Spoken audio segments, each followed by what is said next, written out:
Приветствую вас, дамы и господа. Сегодня мы начинаем проходить игру Tormented Souls. Это у нас разработчики в 2021 году сделали классический survival horror в стиле Resident Evil, Silent Hill, ну и подобных ему. Вот. Проходить будем на ПК, ну и геймпад, собственно, все. Ладно, поехали. Давай. Сейчас мы маленько добавим звука. Музыка, конечно, тут просто шикарная. Давай вот так вот мы это дело оставим. Я думаю, нам достаточно будет. Давай, начать игру.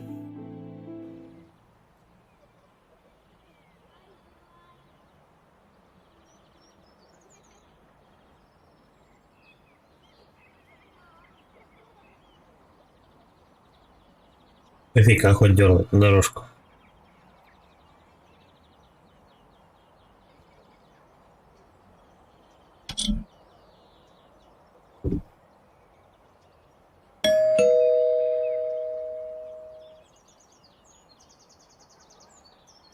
Эх, вот так. Письмо для меня.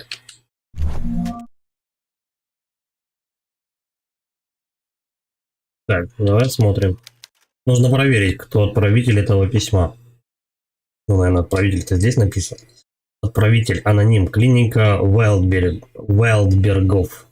Винтерлейк. Остров Блэквуд, Канада. Адресат Каролина Уокер. 578 Рейн-стрит. Кэмпбелл Ривер, Канада. Дамочка у нас, значит, из Канады, да?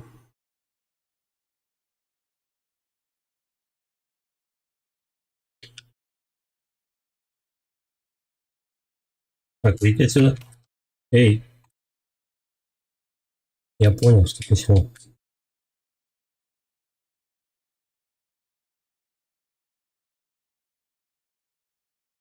Ну что, открыть надо? Да. Так, давай посмотрим. Ох, моя голова, что это было? Думаешь, можно просто бросить нас на произвол судьбы?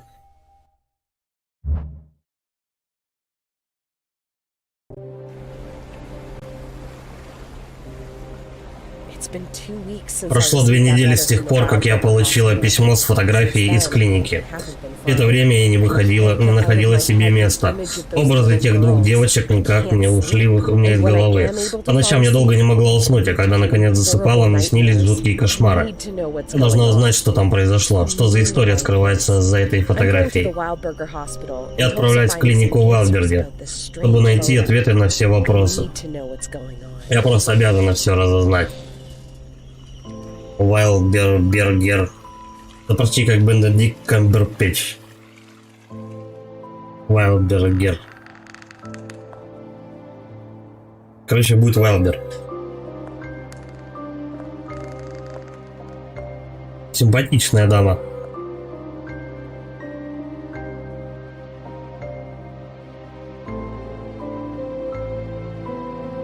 Сколько много всяких разных маленьких деталей. Тут кофейничек, тут картинка. Опа, и вырубили ее. На звинч упала просто.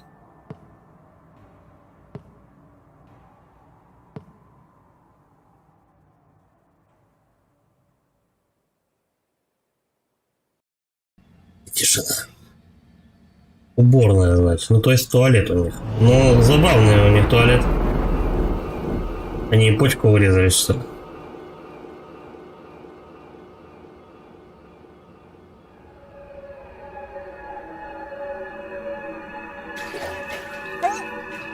Я же говорю, симпатичная дама. По крайней мере, у нее есть 2 весомых аргумента по этому поводу.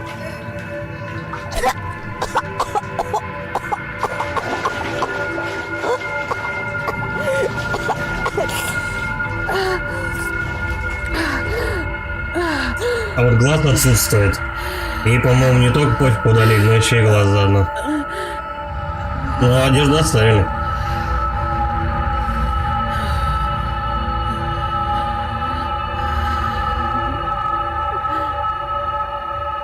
У нее внизу, как у Барби.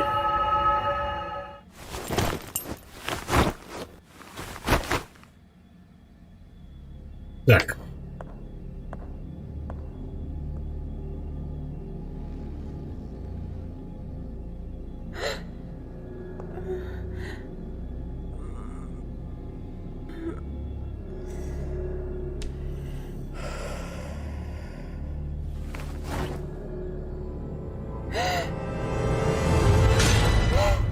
А глаза-то нет.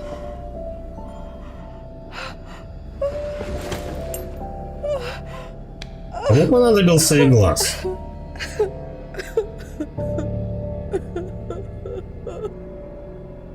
Так, давай-ка мы по настройкам. Контроллер. Давай мы поменяем управление, инверсию сделаем. Так удобнее. По-моему.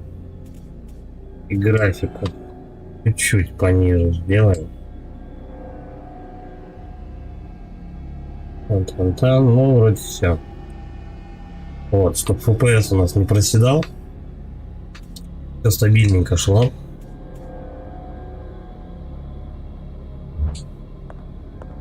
Так, ну вот. Так, уже лучше. Давай, все это.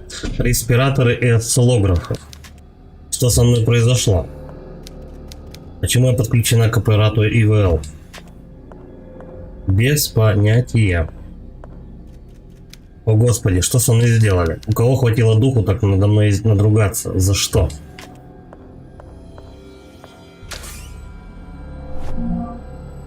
Так, дневник Вильяма Уэлбергера.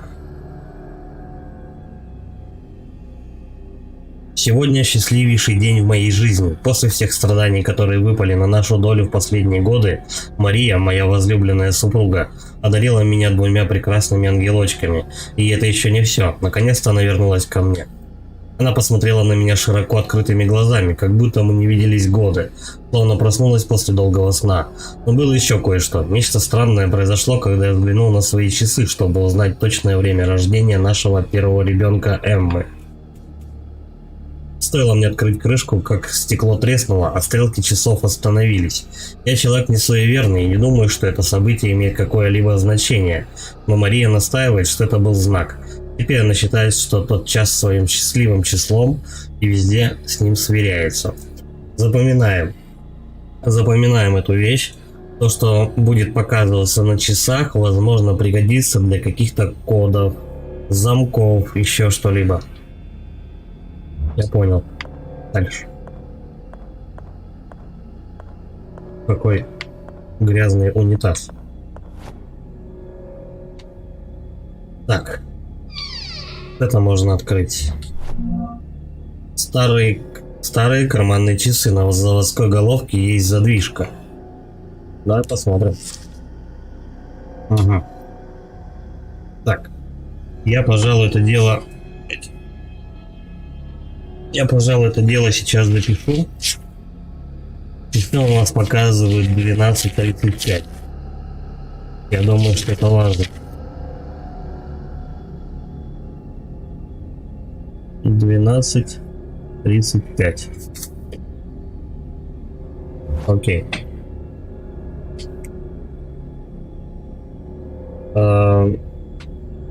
Еще что-то можно? Нет, остальное не работает. Давай тут же испробуем этот код. 12:35. Да? Возможно, он еще где-то и пригодится. Кодовый замок.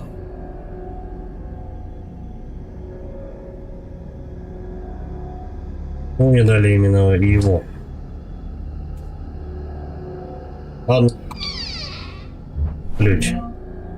Ржавый разводной ключ. Размер зажима регулируется.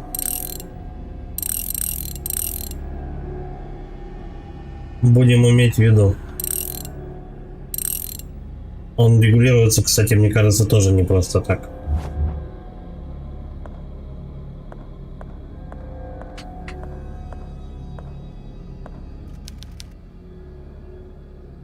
Не дай теням поглотить тебя.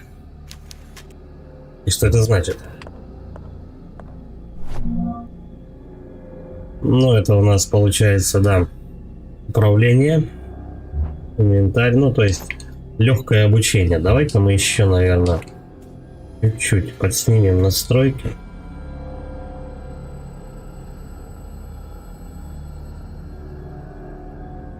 Ну, вот так, да? 1440p.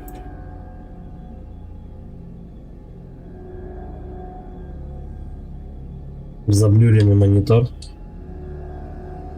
Ладно, мы пока это оставим, наверное.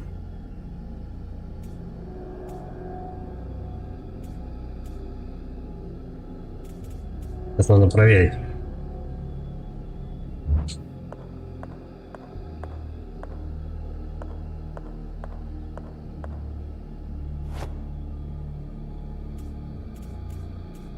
Ощущение, что настройки не применились.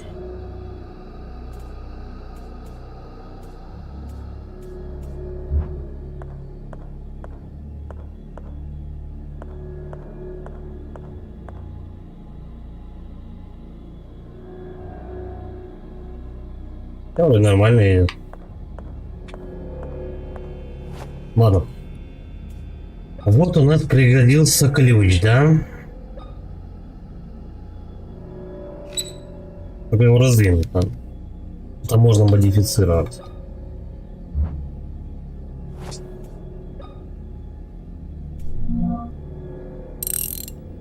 Чуть-чуть. Ну, по-моему, только два положения у ключа.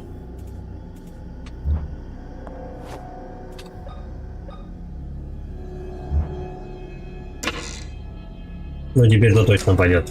Не знаю, на ее бы месте в такой передряге я бы этот ключ все-таки сохранил с собой где-нибудь за пазухой бы его носил. Ну, серьезно, это же опасно.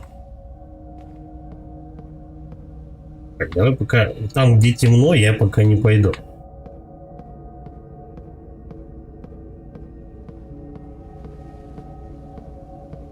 Пойдем, где светит. Старая газовая зажигалка. Хорошо.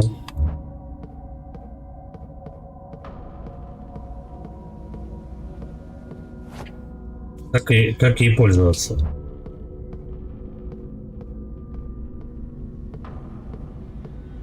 Все.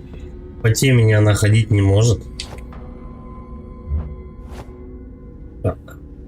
В руке. Она чуть не взяла в руки эту зажигалку.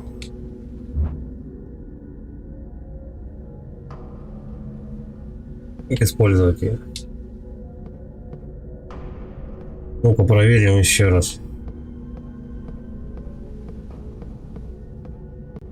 Ну тут точно все. Так, контроллер. Ну, выстрел, прицеливание, инвентарь, бег, взаимодействие.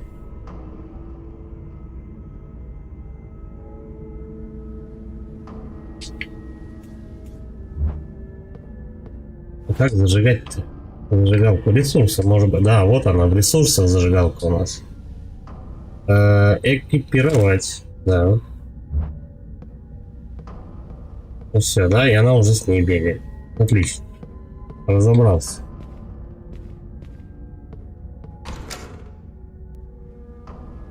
Я не знаю, стоит ли пока заходить в другие комнаты. Давай вернемся. Просто если сейчас кто-то на меня нападет, то мне даже по идее отбиться-то нечем.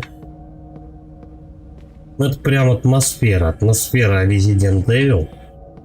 Когда у тебя есть большой особняк, куча комнат и нет оружия. Заперто. Похоже, здесь электронный замок.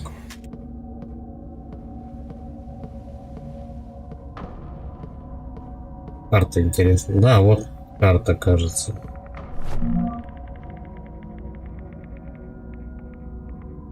Июня 1963 год. Я содрогалась при мысли о том, как отреагирует Уильям, когда увидит меня без одежды. Но мои страхи не подтвердились. Он принял меня такой, какая я есть. Несмотря на шрамы, оставленные на моей спине кнутом отца. Само собой, у Уильяма возникли вопросы. Я объяснила, что боль должна искупить мои грехи. Уильям уже никогда не будет относиться к моему отцу, как прежде.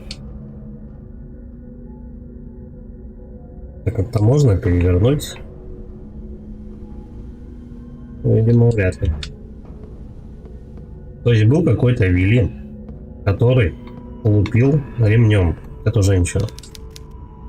Карта этой секции особняка.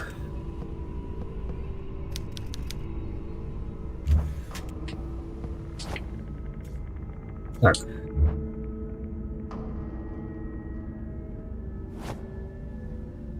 Файл, может быть, карта тут? Нет.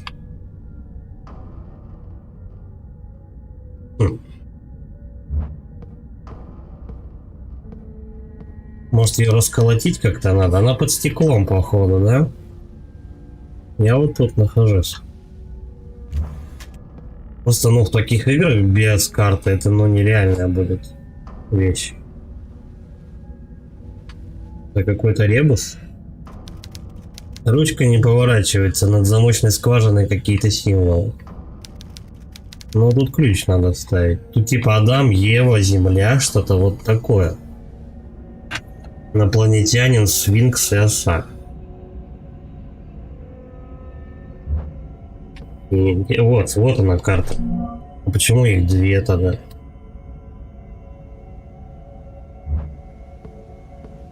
Как у нас теперь карта вызывается?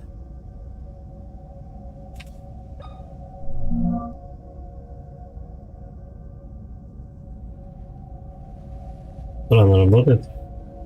Как будто вот, ну, тут же видно то, что несколько бумаг, карт, несколько. Почему-то я могу только одной управлять. Взаимодействие никакое другое не работает. Ладно. Сейчас мы посмотрим, куда вообще идти. Проход наверх, проход вниз и направо, налево.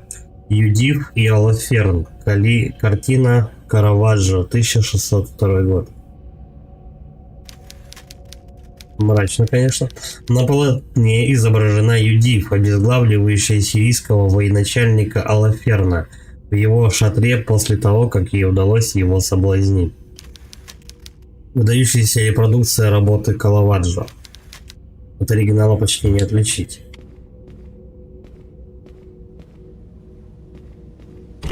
Первый раз слышу такого художника. Заперто с другой стороны, хорошо. Причем в управлении карту, вызов карты никак не отмечается. Значит, просто нужно каждый раз заходить в меню, походу. Карту эту достать.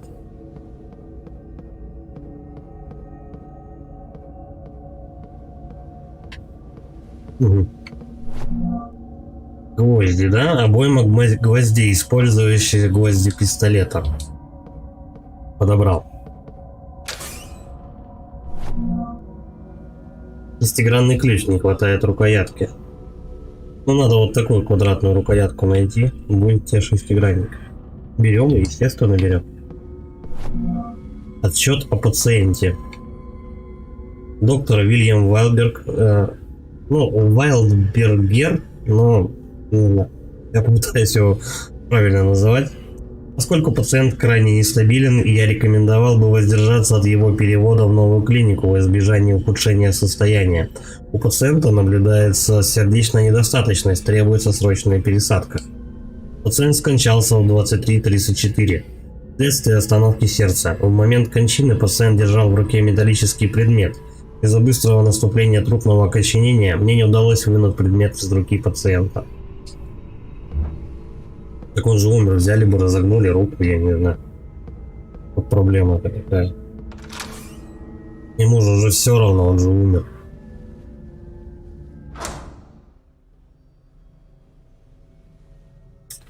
Так, я вот думаю... Я понял. В какую же сторону удобнее мне все-таки идти для начала? Давай, наверное, я вернусь все-таки туда. Причем управлять можно персонажем и крестиком, ну крестовиной, и стиком. Стиком, естественно, удобнее, крестиком у тебя танковое управление, как это было в Silent Hill'ах, Резидентах. Так, не туда, вот дальше там проход. Все-таки разработчики, я думаю, подразумевали то, что ты для начала вот сюда зайдешь, вот в эту комнату, а потом уже пойдешь вниз в подвал. Просто потому, что она по дороге. Лица людей на фото закрыты масками. Не по себе мне от этой фотографии. Солидарен, дамочка. Зачем фотографию вешать на стену, когда там все люди просто в этих противогазах стоят? Здрасте. Обойма гвоздей. Используются гвозди пистолетом. Еще гвозди. Гвозди. Да. Согласно документам о последних археологических открытиях, совершенных на острове Винтерлейк, племя тисмуитов населяло остров более 500 лет, прежде чем его обнаружили переселенцы из Европы. Эту оценку подтверждает факт существования древнего подземного захоронения, которое было найдено в одной из пещер на берегу острова и датировано X веком. На данный момент в этом подземном кладбище было обнаружено более 286 скелетов, принадлежащих десятилетиям детям. Все скелеты были захоронены парами, и эксперты предполагают, что это были близнецы, которых хоронили вместе. Ну, помним, да, то, что фотографию двух близнецов дамочки этой прислали. Это раз. То есть, видимо, их для экспериментов их интересовали конкретно близнецы. Возможно, смею предположить, что у нас вот эта вот главная героиня имеет тоже своего близнеца. Просто нам пока об этом не говорят. Ну, типа как Silent Hill у нас было Олеса и еще там, да, в общем, нет. Торговый автомат, конечно же, он не работает. Зайберто, похоже, здесь электронный замок.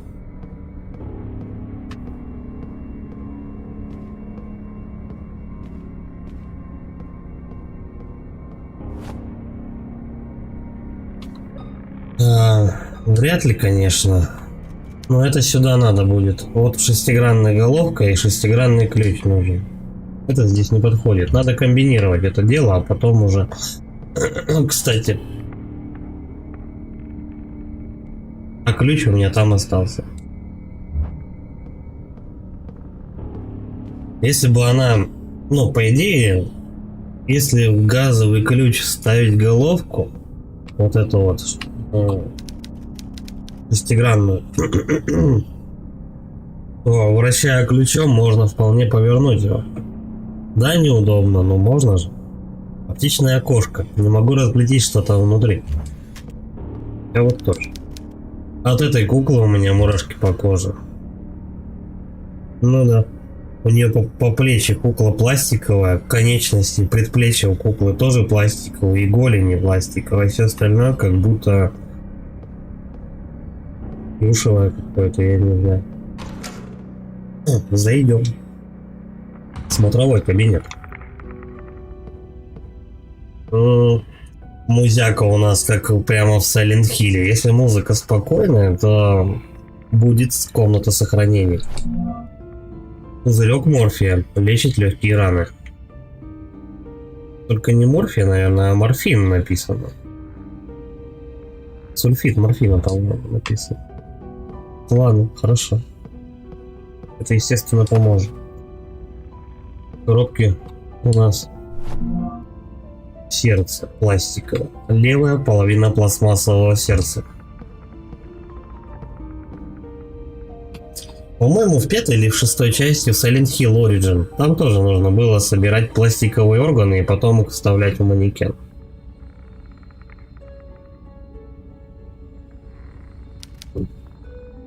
Здесь все в крови.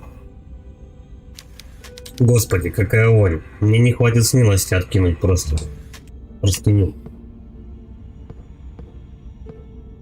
Не знаю, что такого, двумя пальчиками аккуратненько чик взяла, подняла и посмотрела, что там. Книги по медицине, ничего, что могло бы пригодиться. По-моему, она сейчас не в том положении, чтобы выделываться в этом плане. Там типа грязная, трогать не буду. 7-дюймовая пленка для записи информации. Ага. То есть у нас с помощью вот этих вот бобин будем записывать свой прогресс, да, сохранение. Старые папки, ничего интересного. А они у нас ограниченные. Вот, допустим, в Silent Hill в первом, там количество записей было ограничено.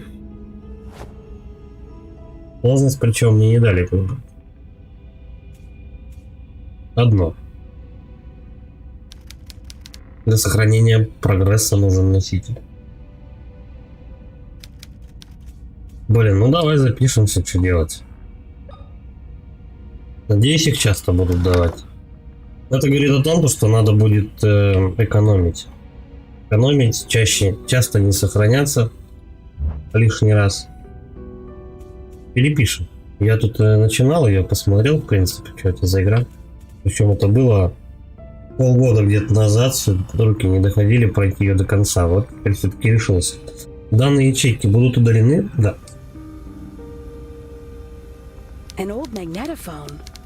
Старый магнитофон, похоже, в рабочем состоянии. Неплохо бы записать прогресс на тот случай, если со мной стрясется беда. I came to Wildberger Mansion seeking information about 2 girls in a photograph I received in the mail a couple of weeks ago. Меня зовут Каролина Уокер. Я приехала в особняк Wildberger в поисках информации о 2 девочках с фотографией, полученной мною по почте пару недель назад. The last thing I remember before losing consciousness was arriving at the hospital and entering the mansion's main hall. Последнее, что я запомнила перед тем, как потерять сознание, я прибыла в клинику и вошла в главный холл особняка. I remember pain and then nothing. I woke up sometime later connected to a ventilation machine. Еще помню резкую боль и больше ничего. Позже я очнулась и обнаружила, что кто-то подключил меня к аппарату ИВЛ. And my eye had been removed. Why? Why would someone do such a thing? И еще лишил меня одного глаза. За что? За что? Кому вообще такое могло понадобиться? I don't know what the hell is going on in this place, but I need answers. Every time I close my eyes, I see those girls. Am I going insane? Не знаю, что за чертовщина здесь творится, но теперь мне нужны ответы. Закрывая глаза... Один глаз. Тебя второго уже нет. Закрывая глаза, я каждый раз вижу тех девочек. Неужели я теряю рассудок? Странно. Как она может видеть тех девочек, если она видела их только на фотографии? Они как будто ей прям, я не знаю, под корку так влезли, что она прям вот прям жить без них не может. Не знаю.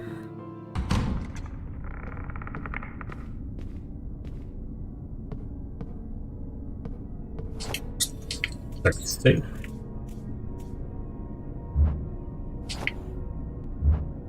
Да, ё-моё. Так, график чик отсутствует. Давай вот так попробуем.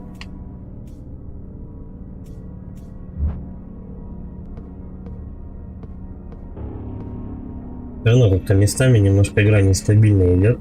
Хотя, по идее, она не должна много ресурсов есть. Я посмотрим. В принципе, сейчас вот пока все стабильненько в 60 FPS.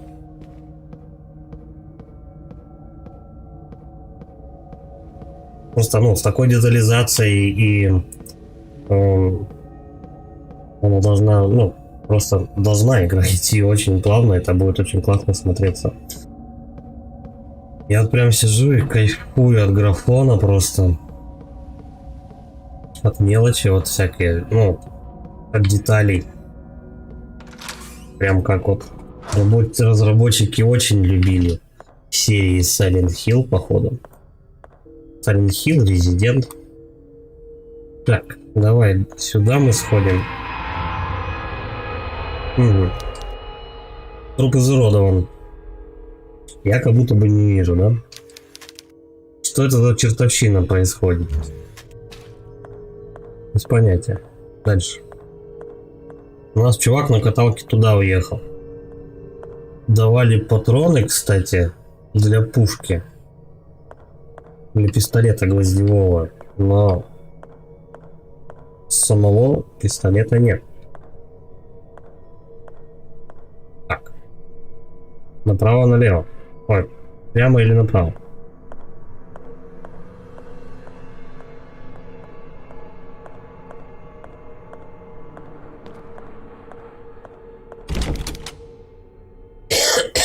В морге заперта дверь с другой стороны.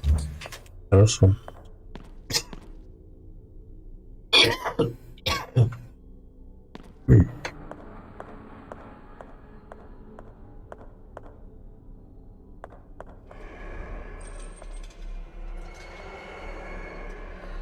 Первая бабайка.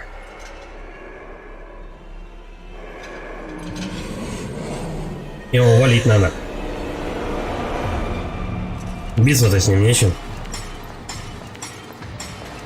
Ой, беги! Чем? Мы потом отомстим за этот побег.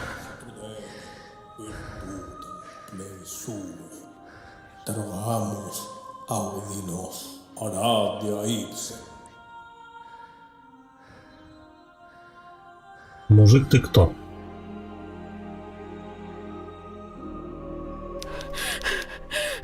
Что за чертовщина здесь происходит?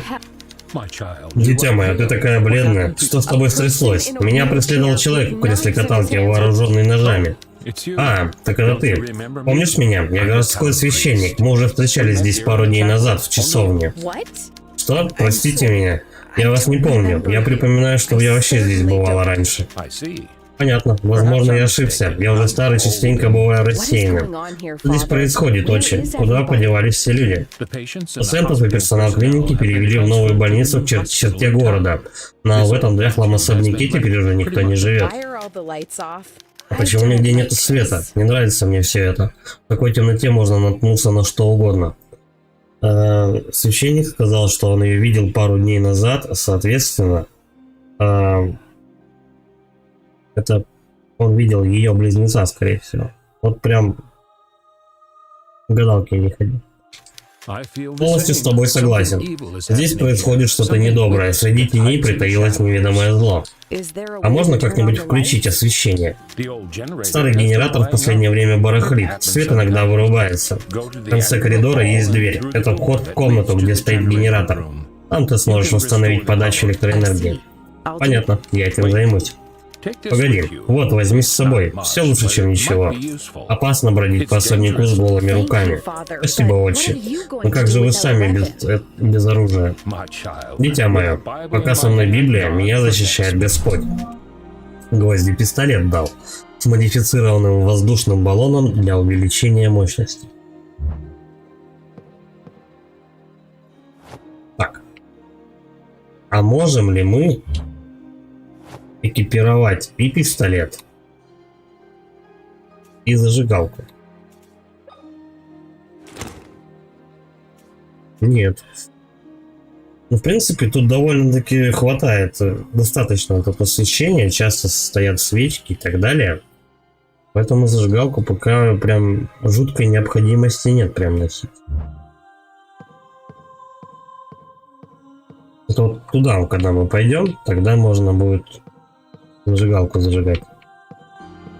Давай мы эту комнату осматриваем. Можно попробовать вернуться обратно в коридор и застрелить того мужика, который за нами гнался. Так. Нацелить, выстрелить. Ага, и чтобы уклониться, прицеливание и прыжок. Я понял.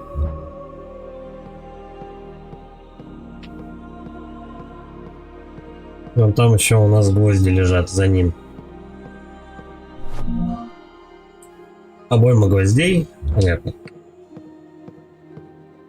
Всё, I больше. came here looking for information Я about the приехала two сюда в girls in надежде this раздобыть photograph. сведения о двух девочках на этой фотографии. Понятно. Какие сведения тебя интересуют? Anything, really. Буду I рада was любым hoping to find some подробностям. Я leads around рассчитывала here. найти в особняке хоть какие-то зацепки.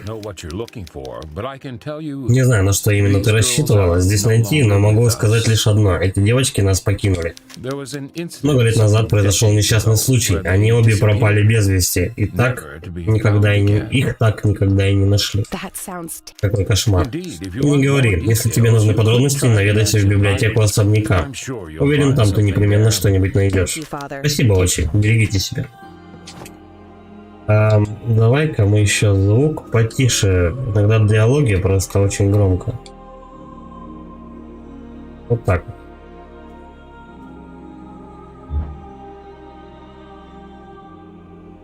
Причем тут громкость диалогов, она, скорее всего, и завязана, допустим, со стрельбой или с каким-то скрежетом. Старая монтировка. Так, а если я эту монтировку прямо вот экипирую? Одену. Угу. Будем, если что, экономить монтировкой. Отбиваться. Но пока есть патроны, мы будем их использовать. У меня 27 выстрелов. Вполне нормально. Сейчас посмотрим, насколько быстро у нас отлетают враги. Он не подключен к розетке. То он? Компьютер, наверное, да? Тихо, тихо, тихо. Все. Я в темноту не захожу. Куда мы потом пойдем? Они прям подразумевают, что я должен выйти и отомстить за это трусливое бегство с коридора. Так, целиться и стрелять. Хорошо.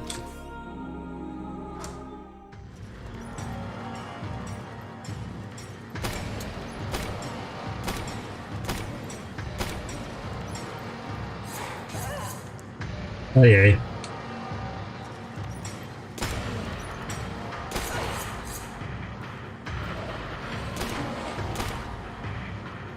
Я думаю, он встанет еще. Да, встает. После того, как он встал, один раз добить. Как вариант, пока он встает, нужно быстро инвентарь, ресурсы, переключаешься на монтировку и один раз добиваешь каждого моба, у тебя плюс один патрон. Что-то экономия. Как вариант. В survival хоррорах нужно все экономить. Заперто с другой стороны. Плохо, что он один раз меня долбанул, но возможно состояние так себе.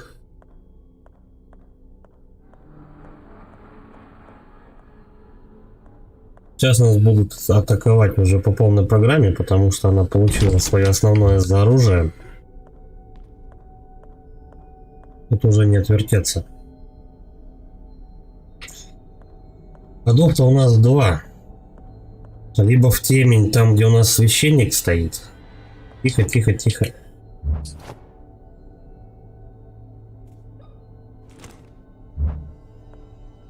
Либо в темень, там где у нас священник стоит.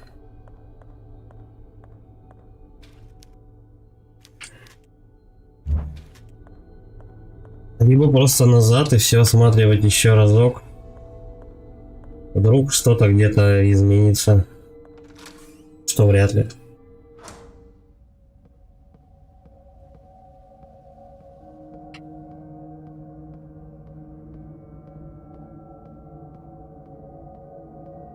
И все равно, я думаю, лучше лишний раз пробежать. Это полезно.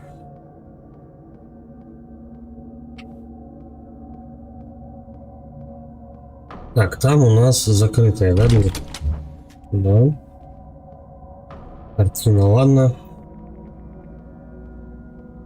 Стой, есть монтировка, а что попробовать, если долбануть монтировкой по вазу? Понятно, нельзя. Нельзя.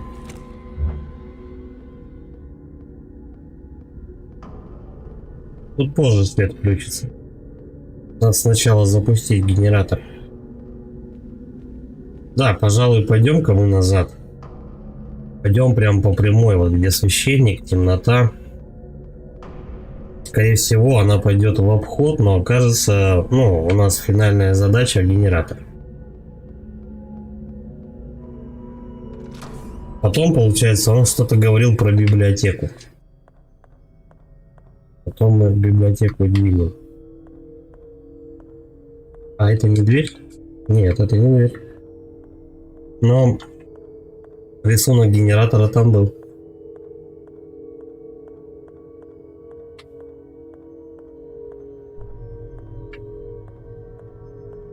У него когти, как у росомахи.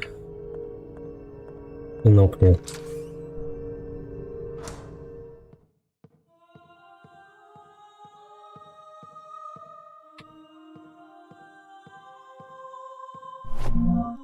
Так. Сегодня один из счастливейших дней в моей жизни. Уильям вбежал в комнату и принялся что-то искать. Его глаза обшаривали комнату, удостоив меня не более чем парой секунд внимания. Но внезапно он посмотрел на меня снова, широко раскрыв глаза. Уильям подошел ко мне и положил руку мне на лоб. Затем он прижал пальцы к моему запястью и несколько секунд недоверчиво на меня смотрел. Когда он заговорил, голос у него дрожал. «У нас будет ребенок», – произнес он. У меня закружилась голова. Уильям взял выходной до конца дня. Он вел себя совсем как ребенок. Хохотал и говорил о будущем, и все время держал меня за руку. В ту ночь мы услышали шум, доносящийся откуда-то из-под земли. Звук напоминал металлические удары обо что-то металлическое. Уснуть нам удалось только под утро. Угу. То есть у нас вот этот дневник, он просто пополняется отметками.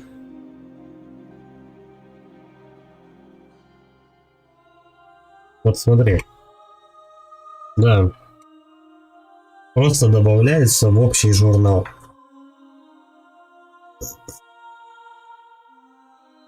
Mimi, hello. I'm fine, thanks. How are you? На стене развешаны костюмы радиационной защиты. На стене развешано, ну, то же самое.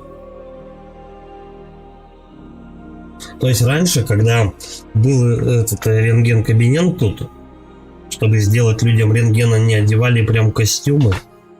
Ну, в принципе, да, что я не удивлен, медицина в 70-х вполне могла себе такое позволить.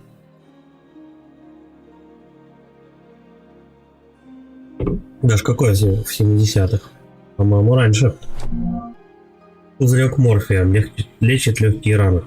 Я пока его возьму, естественно, но пользовать пока его не буду. Монтажка. Отдираем эти палки. То есть у нас классическое оружие в Resident Evil. Это у нас нож. Silent Hill это труба металлическая. Тут монтировка.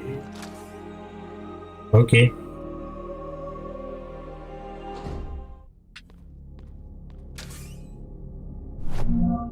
Снова гвозди. Ну это пока что они тебе дают много оружия, пистолетов, ну они же патроны там. Это пока что. Потом будет вообще жесткая нехватка в этих ресурсах. Возникла проблема с электрогенератором. Чтобы он заработал, нужно выставить точное давление газа. Требуемая величина давления написана на контрольной панели. Первая головоломка, кстати сказать. Тут вся игра построена на survival horror и головоломках. Загадки, ребусы. Так, мне, наверное, наверх на лестницу, да? Давай мы посмотрим, что тут. Это за куточек. Ладно, наверх. Дверь не заперта. Это я сделал шоткат. Резко, короче. Это понятно. чтобы не оббегать. Отлично. Карта — это секция особняка. Давай я, наверное, свет зажгу, да? Я, наверное, как только выключу... А, вот она карта. Я вот эту вот фишку немножко не понимаю. My family went to a trip for 2 weeks. То есть семья твоя уехала на 2 недели. Why not? Почему не скататься? Location is good.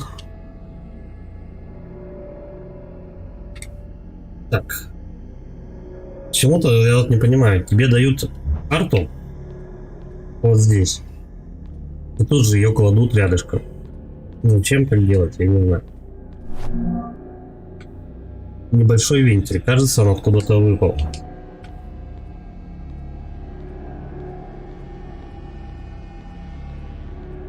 Откуда он мог выпасть? Надо смотреть какие-нибудь панели, приборы. Или вот это. Допустим. Да нет. Это и так открывается. А вот сюда уже вставляется вентиль.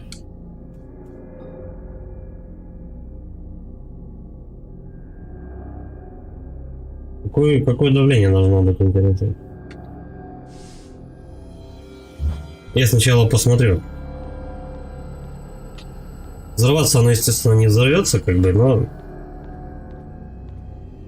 Техника безопасности прежде всего. Так, 10 килограмм на сантиметр. Ну, то есть у нас давление должно быть 10 паскалей. 10 атмосфер, точнее. Килограмм на сантиметр кубический у нас измеряется в атмосферах. Давай, сейчас мы десяточку намутим. И тут рандомно скорее надо крутить. Полторашечку, да, бы? Эти, скорее всего, вентили понижают давление, а те добавляют. 5, полтора. Давай так и так вот. И вот так. Ровно 10. Получается, 2 вентиля у тебя вперед смотрят, посередине вверх, и тут тоже 2 вперед, 1 вверх. Все, запускаем.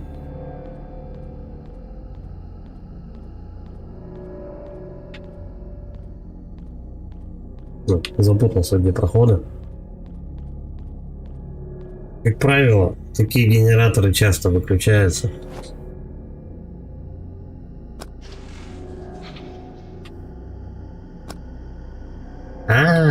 Вот в чем дело.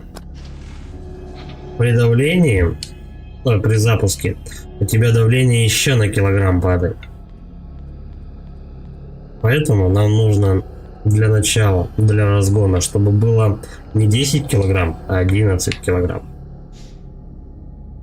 Перебор. Полкилограммчика скинуть. Не то. Тогда на 1. Это много. Тоже нет. Это всего на полкилограмма роняет.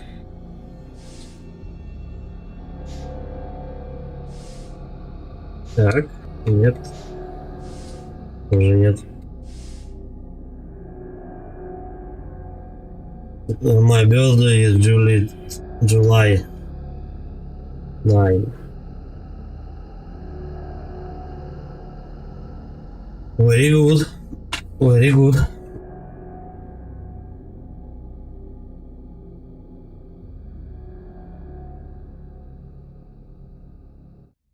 Сколько там? 11 March. Получается. Вроде так.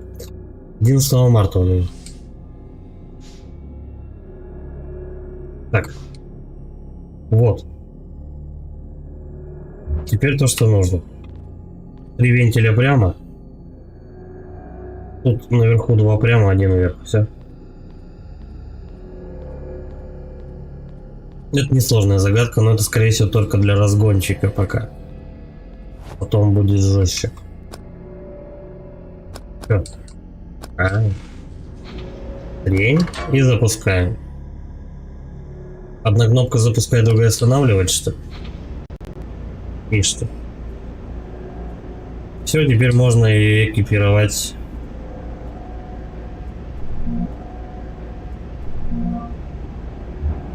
Свет дали. Ой, не то.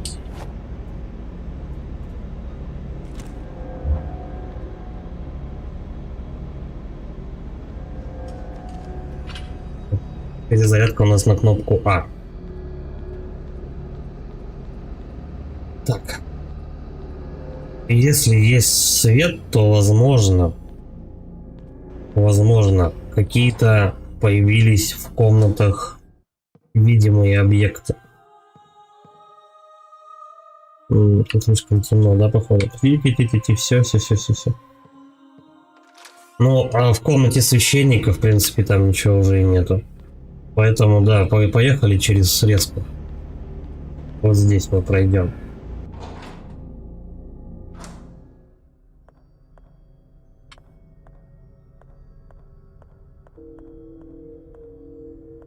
У нас открылась наверняка вот здесь комната. Нет, смотри-ка, морг по-прежнему закрыт. Пойдем тогда мы со священником поговорим. Why not? Так. То, что ты ищешь, может быть в библиотеке. Где мне найти библиотеку? В восточном крыле на втором этаже. Поднимись по лестнице в главном холле. И, кстати, тебе нужно будет отпереть дверь в зале ожидания. Спасибо вам, берегите себя.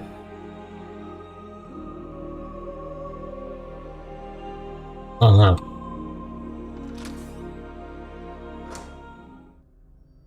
Главный холл.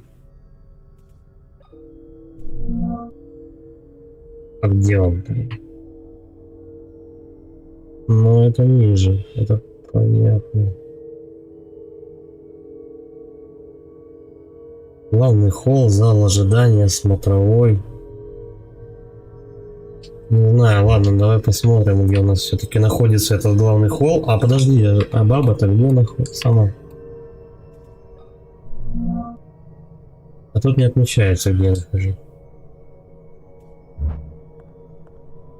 Situation. На.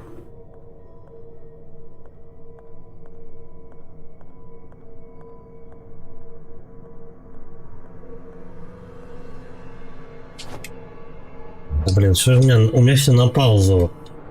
Подставить, чтобы открыть инвентарь почему-то. Так, ну тут вообще делать ничего. Надо, блин, запомнить, что в этой комнате туда, в этот проход вообще нельзя заходить. Там ничего не меняется. Хотя лишний раз вот такие закутки, чего не заглянуть. Это пригодится. Потому что, ну...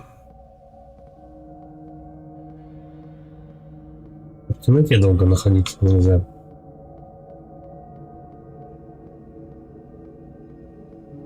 Потому что, ну, можно что-то встретить, что-то найти интересное. Кстати, вот.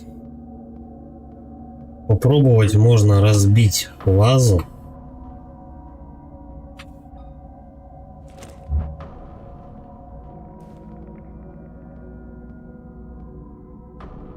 Как только ты держишь замах, персонаж перестает двигаться. Только можно пользовать его рот. Он отскакивает назад. Да, ваза у нас бронебойная.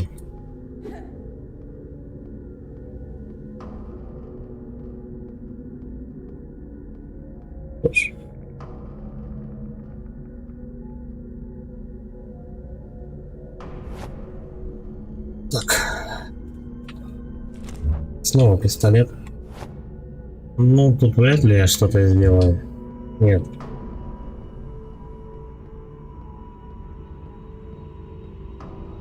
Как вариант, можно подойти к тому самому манекену в комнате сохранения И вот здесь открывается дверь. Подожди.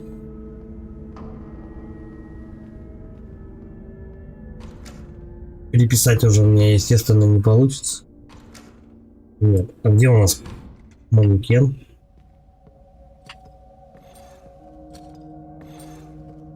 Кто-то ползет.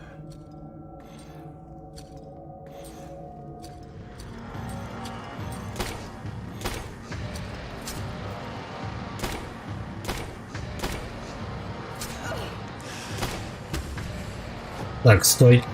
Пробуем эту технику.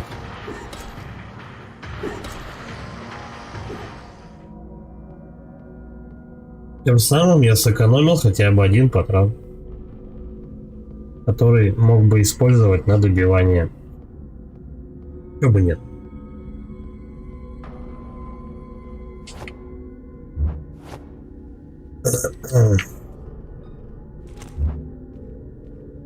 Патроны надо очень сильно экономить.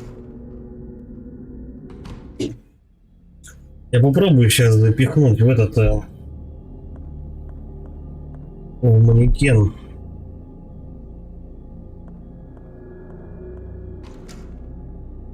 Туалет вообще. Попробую сейчас запихнуть в манекен сердце. Может быть, что-то с этого получится.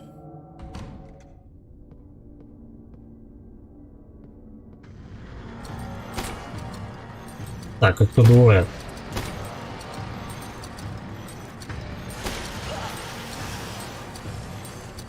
Ой, долго она делает это дело все. Серьезно? 4 раза меня могут ударить? Да, отстой.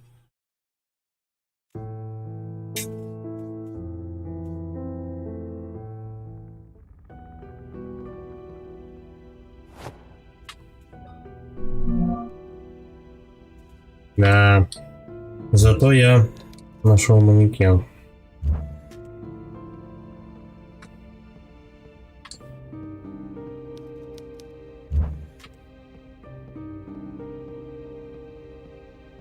Короче, скипывать будем диалоги.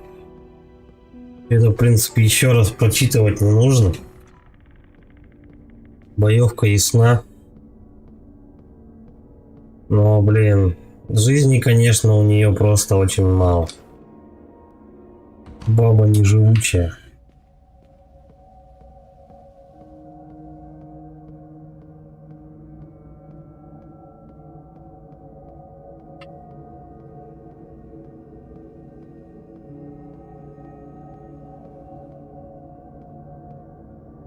Карту я уже тут подобрал, да, получилось? К тому моменту. Блин, очень жаль, что сохранения эти ограничены, но доля хардкора survival хоррора тут есть. Это не отнять. Некоторые участки придется проходить прям несколько раз. Да, труп изуродован, чертовщина, бла-бла-бла.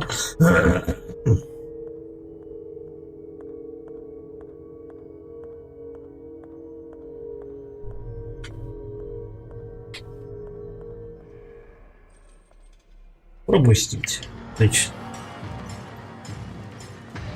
Бегать она не умеет, что? Я мог, что она бегом.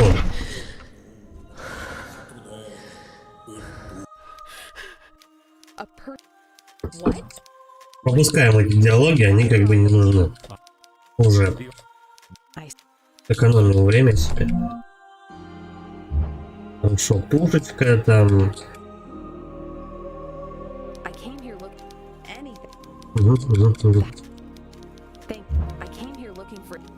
Иди.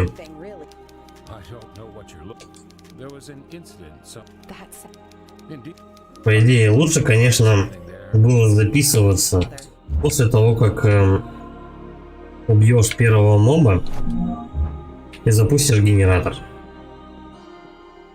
Была бы лучше экономия гораздо времени.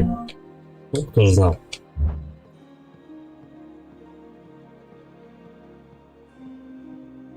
Будем учиться боевке, что могу сказать. Пока Адекватно не получится дэшить, уходить от ударов.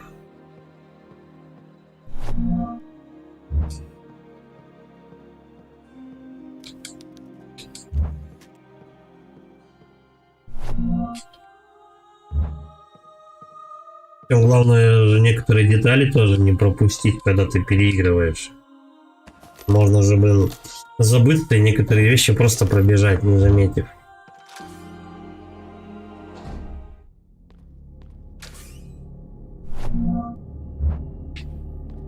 Я, кстати, забыл, в каком положении генератор сейчас должен быть.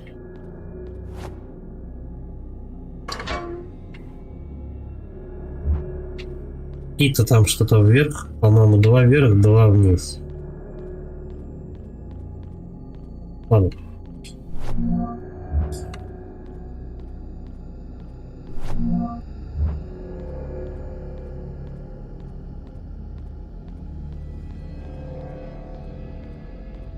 Скорее всего, на решение некоторых загадок придется лучше придется записывать.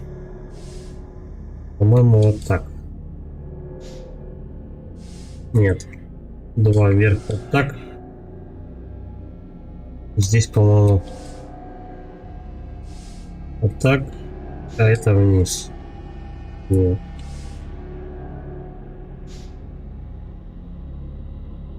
По-моему, на полкилограмма, да, роняет вот это? Ой, не да.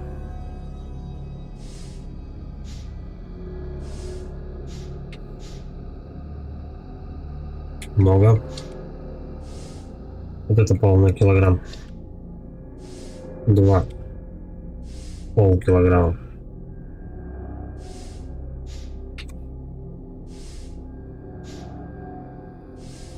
Стой.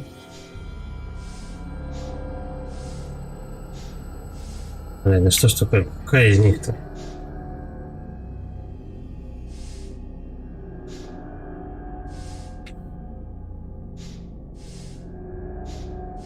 Так, эти у нас все уменьшают давление.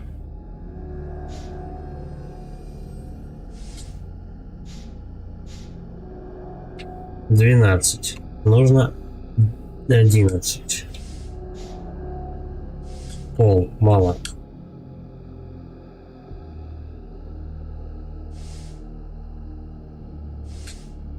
Вот. Я все-таки зарисую, мало ли придется еще раз переигрывать. Так, верхние у нас 1, 2 и вверх. Нижние просто у нас идут не прямо. Чтобы не дергать лишний раз.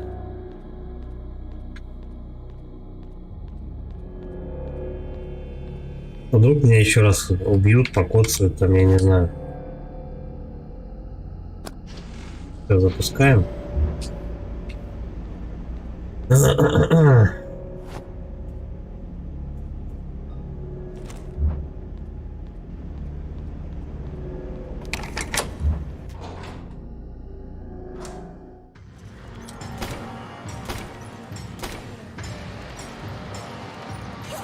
Да что ж такое-то?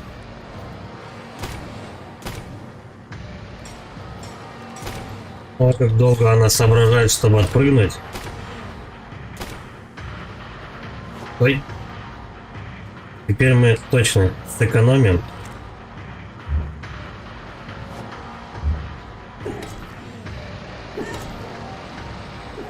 Давай, дохни. Один выстрел я сэкономил, но этот выстрел может потом помочь очень сильно.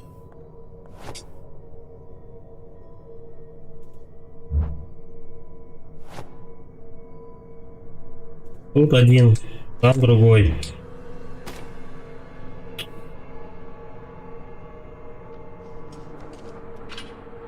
А выстрел у нас то же самая кнопка, что и перезарядка.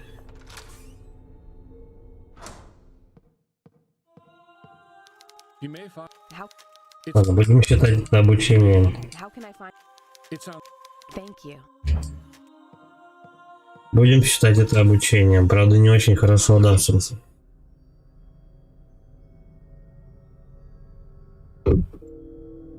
Но первый Резидент я тоже много раз переигрывал в самом начале, потому что пытался завалить зомби ножом.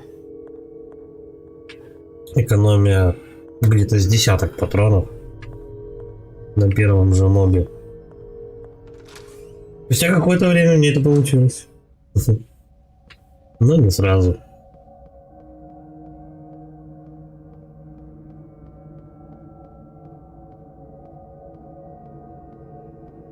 Так, я же ничего тут не брал.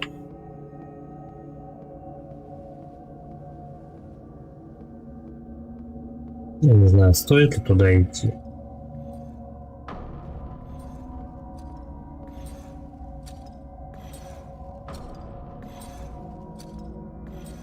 До того, как камера переключится, ровно тут встать.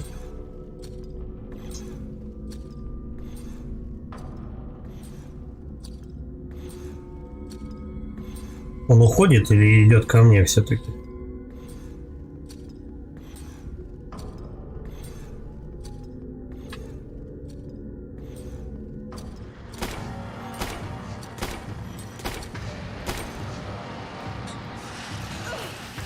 Он еще и плюется. Ты смотри какой, а. Блин, ну вот это вот я, конечно, не знал. Просто они еще и харкаются.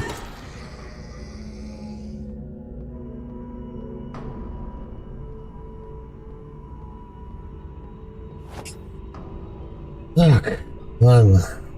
Комбинировать. Очень мне сдается, что лучше как-то с инвентаря его перезаряжать. Дешевле обойдется, по-моему. Тут ничего делать.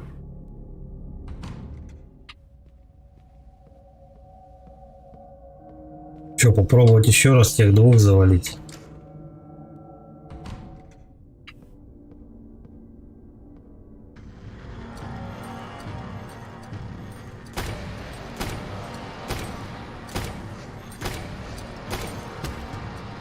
Так.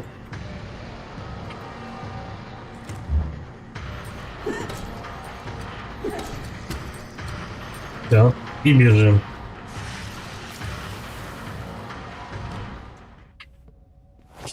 Потом заново экипировать. Комбинировать.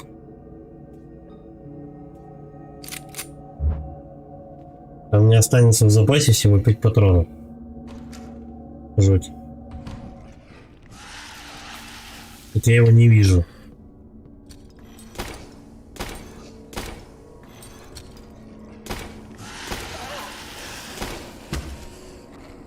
Он чуть опять не сдохл. Но почему-то этот удар ей не пришелся. Здоровье по-прежнему осталось так себе. Так, этот сдох. А этот? Да, вроде помер. Да, блин. Жути жуткие.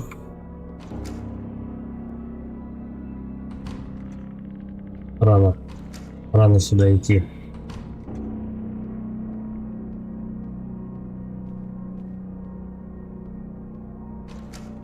Ну тут, наверное, просто ничего не изменилось. Да, ничего нового. Перезаписать никак.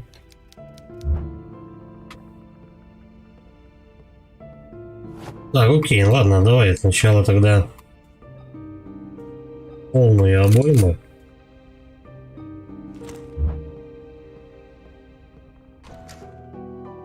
Патронов впритык. Ну, это survival.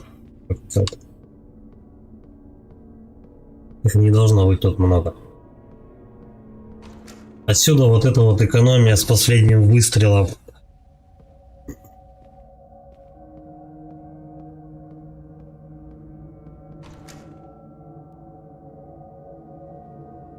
По идее, у меня сейчас только один патрон не попал. Вот, просто я его просто так потратил. Один патрон только. Так, читаем. Лукас Хьюстон, вечерняя смена, техобслуживание электрооборудования, 21:45.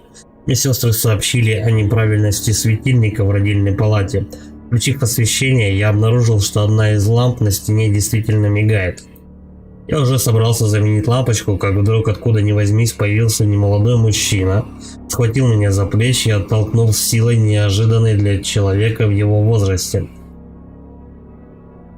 Он запретил мне прикасаться к лампочке. Спорить с ним у меня не было желания, так что я просто ушел.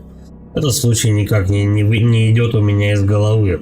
Чего вдруг старику было запрещать мне прикасаться к лампе? Нужно бы разобраться. То есть ты электрик, ты работаешь электриком, идешь лампочку менять, появляется какой-то мужик, тебя толкает, говорит, ты не будешь менять лампочку. Ты такой, окей, пойду домой. Это странно. Так.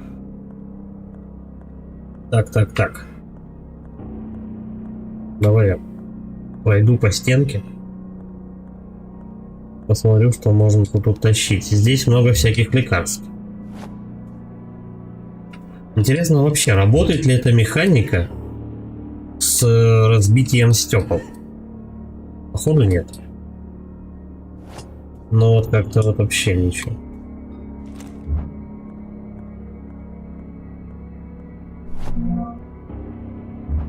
Хорошо, патроны. Тут просто несколько стеклянных шкафчиков, по которым очень хочется долбануть монтажкой, как бы, и вытащить оттуда что-нибудь полезное, но нет. Хотя они уже разбиты частично. Здесь много всяких лекарств. И что?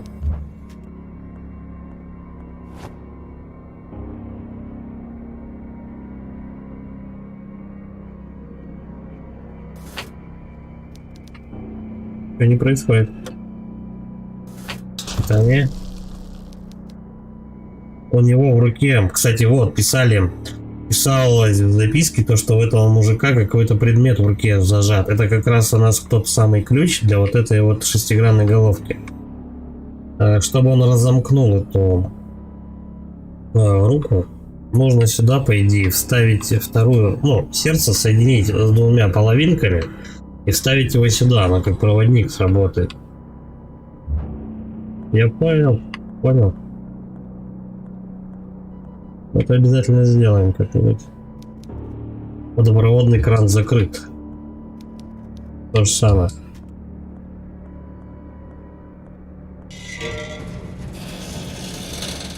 Угу. Потом. У меня получается 2 комнаты еще сейчас открытых. И вот еще люк в подвале, да?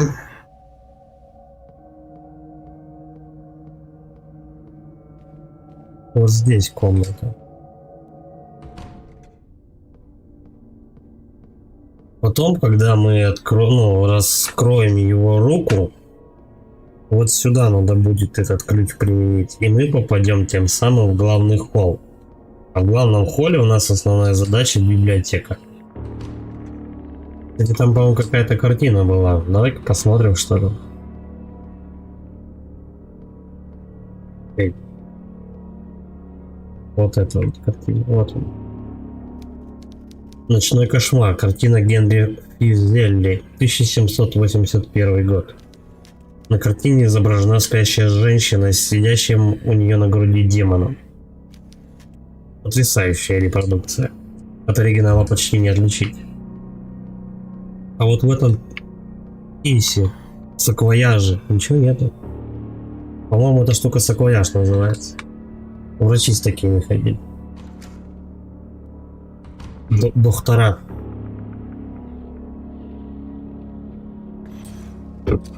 Здесь кто-то есть. Да, вон баба дергается.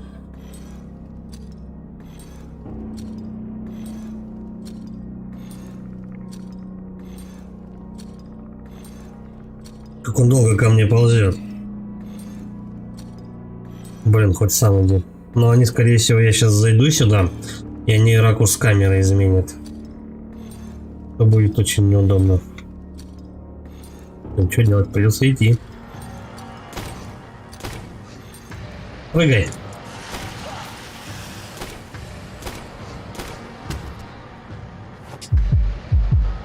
Так, вот теперь я практически покойник. Давай дважды я полечусь. Все-таки. Я не хочу такой большой кусок теперь переигрывать. Будем максимально излечимы. Хирургические инструменты, их состояние оставляет желать лучшего. Вот патронов у меня количество оставляет желать лучшего. Окей.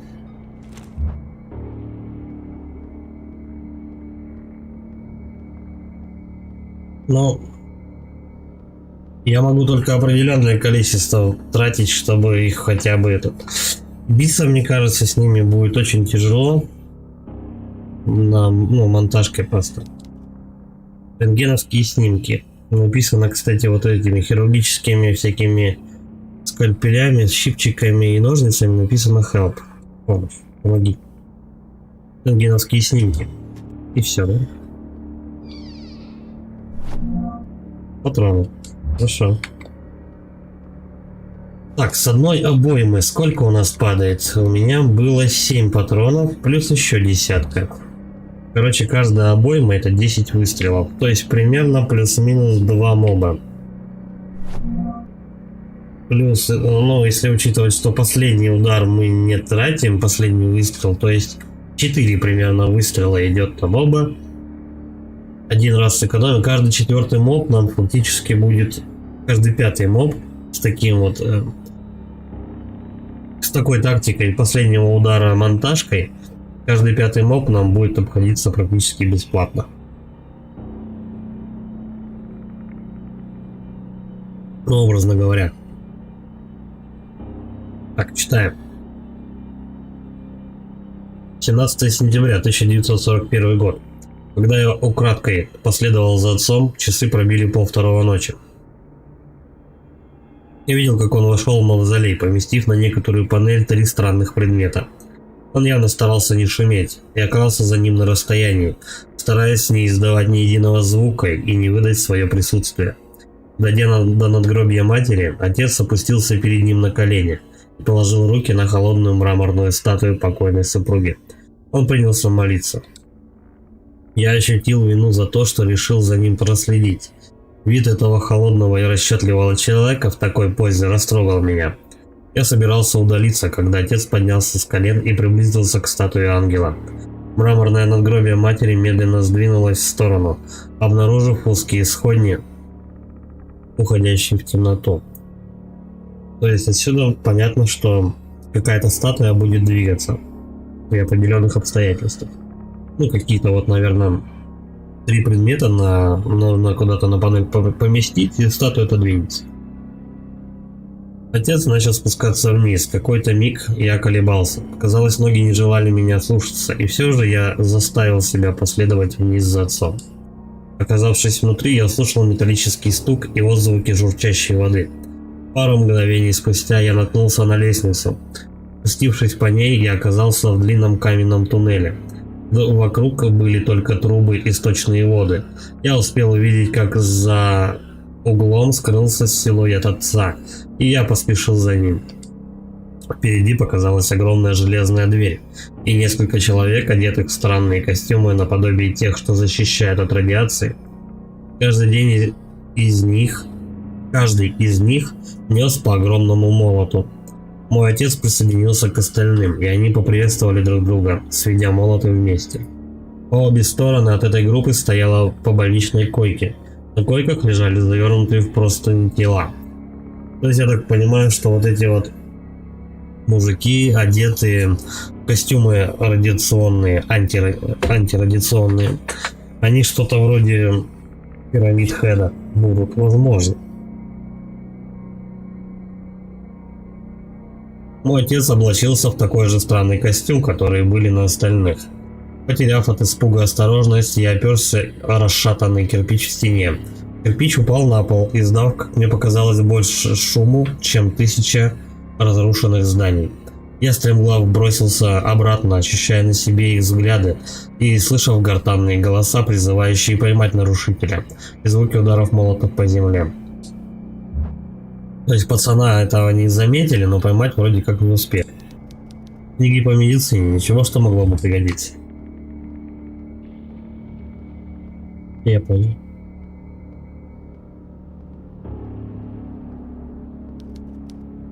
Водопроводный кран закрыт, а вот тут вот пассатижи лежат. Она их вообще взять никак не хочет. Я бы взял.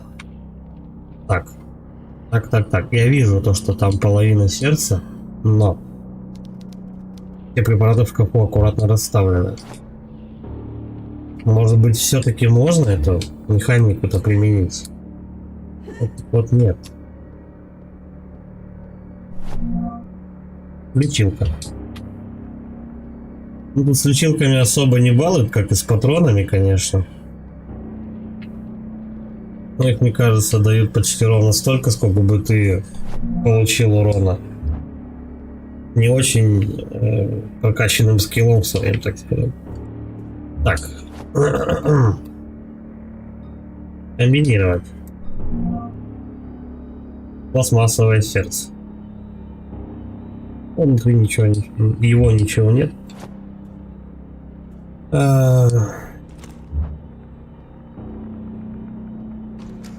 Так. У нас есть только один вариант. Пластмассовым сердцем. Ну, вряд ли в статуе это можно ставить. Ну, давай попробуем. Но дело не в статуе. Ну, в смысле, вот не в этом манекене. Да.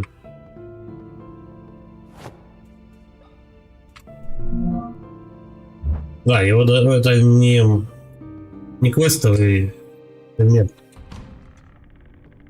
Манекен-то так не работает.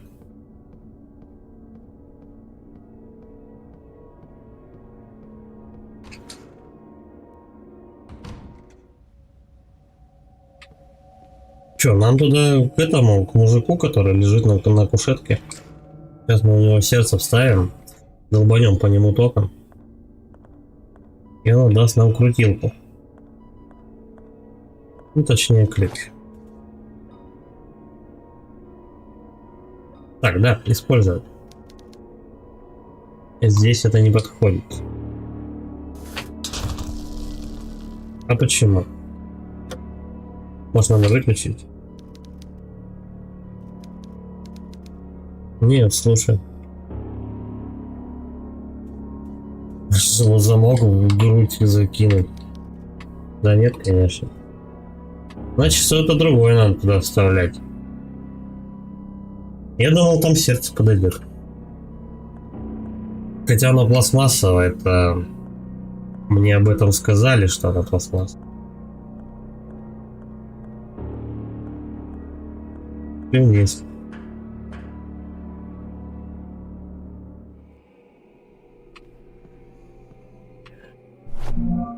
Так, есть пленка. Пленка — это хорошо.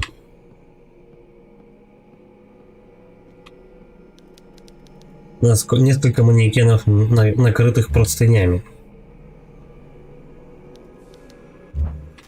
Ладно. То же самое.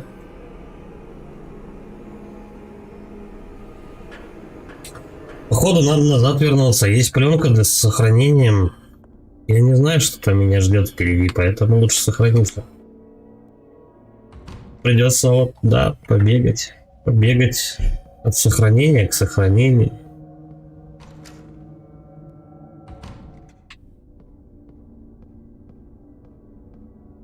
Какие-то участки переиграть лучше лишний раз. Ну, типа выстрел поточнее где-то сделать, еще что-нибудь.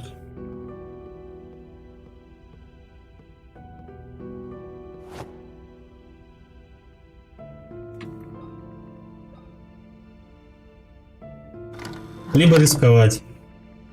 Долго-долго не записываться, а потом вжух и все записать, как бы.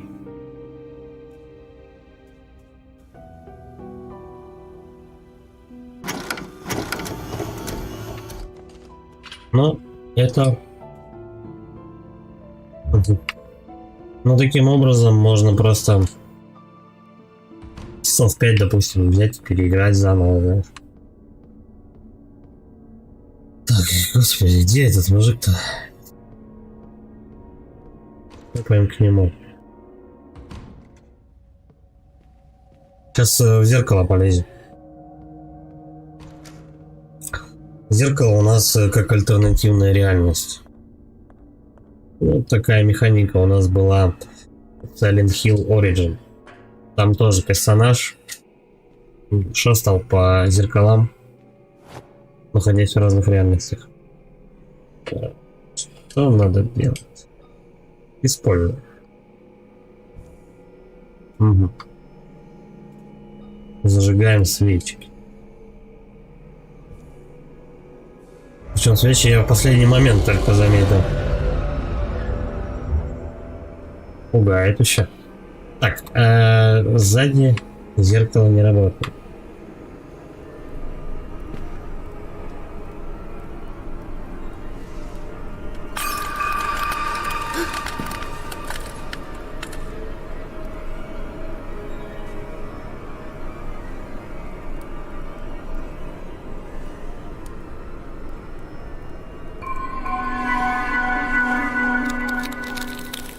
Ну, что если следовало ожидать, когда она зайдет в это зеркало, и мы окажемся, ну да, что-то вот альтернативная реальность, что-то вроде Silent Hill. Не прям под копирку, тут нету такого шума индастриал, типа там металлического противного скрежета, ничего такого, но прям антураж очень похож. Да, наверное.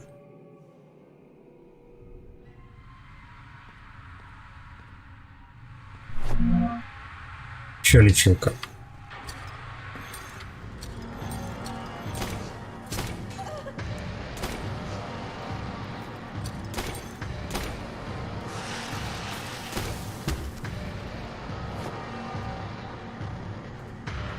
Я сейчас забываю патронам почитать.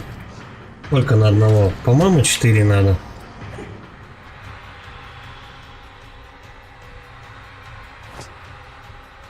Угу. Так себе. Здоровье снова так себе. Один раз он тебя ударяет, это одна лечилка.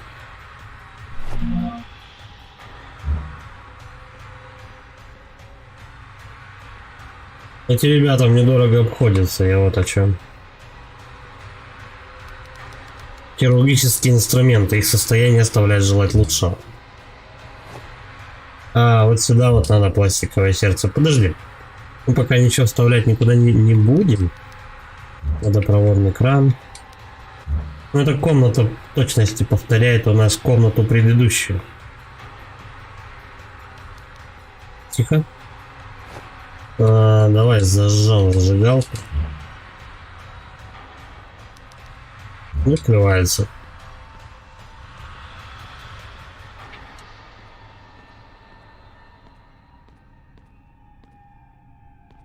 А вот это нет. Просто прежде чем запихивать разные предметы, я хотел бы осмотреться просто повнимательнее. Вдруг что-то можно где-то еще сделать.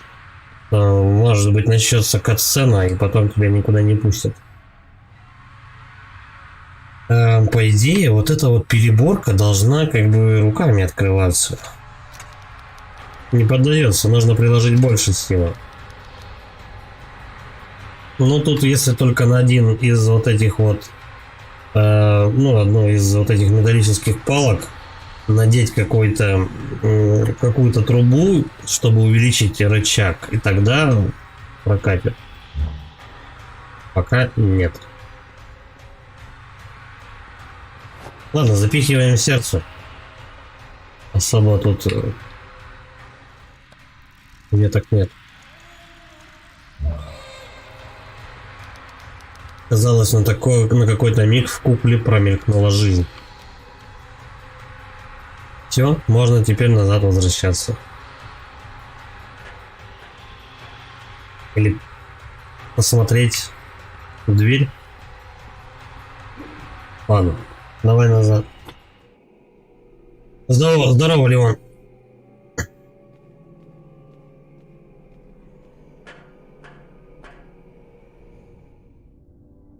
Что так лагает? Блин, вот я не знаю, что так лагает. Я смотрел, у меня выпасы прям просто то скачет, то стабильно идут. Не понимаю. Давай графику пониже. 1080, да? Давай, допустим, сделаем. Вот это вот motion blur, ну это скорее всего grain. Попробуем тоже вырубить.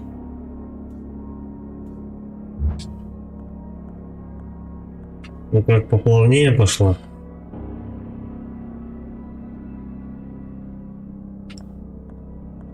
Сейчас FPS прям стабильненько идут.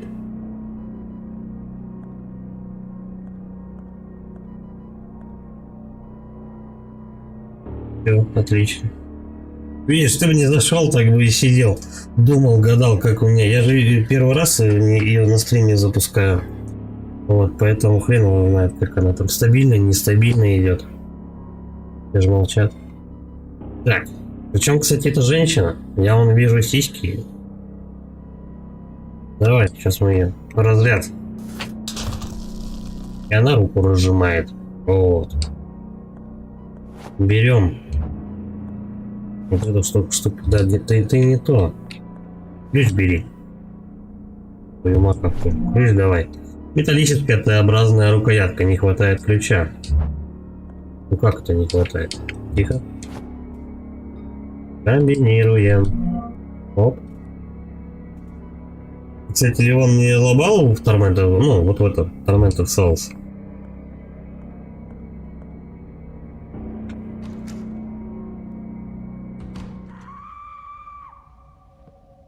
Кого-то где-то прижали.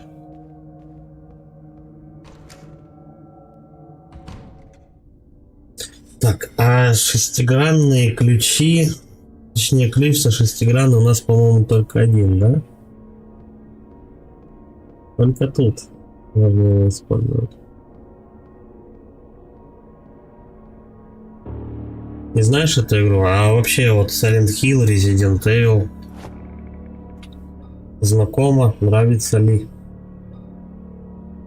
Это вот прям копия. Да, это survival horror. В 21 году вышла игра эта. Она прикольная. Тут и головоломки интересные, и играется вот очень отлично просто. Просто вот в первых трех частях классических, вот, ну, в первых трех частях классических резидентов управление было тяжеловатое. Да и Silent Hill'ов тоже, там вот это вот танковое управление, когда на крестовину вперед идти, это значит вверх жать и так далее. А тут вот прям разрабы это подзапарились, короче, и детализация классная тоже, знаешь. Ну, вот прям игра просто шикардос. Так что скачай как-нибудь, попробуй, она не требовательная особо. Вот. Дело того стоит. Советую, короче говоря. Я его-то сам не проходил. Я начал ее проходить, думаю, дай-ка все-таки на стриме потом пройду. Вот, и забросил на полгода, она у меня на компе валялась. Вот, все-таки решил ее пройти. Музыка шикарная, конечно. Атмосфера и прям вот, я не зря этот стрим назвал то, что тут атмосферу можно ложкой жрать.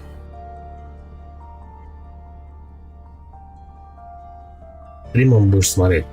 Ну, как-нибудь все-таки попробуй вот именно самостоятельно побродить, головоломки. Я вот не знаю, вот головоломки генерируются самостоятельно, либо нет. Такое бывает в играх, то что каждое новое прохождение, допустим, тебя хлопает и начинается генерация головоломок. Опять фэпасы просели. Блин, да что ж такое-то?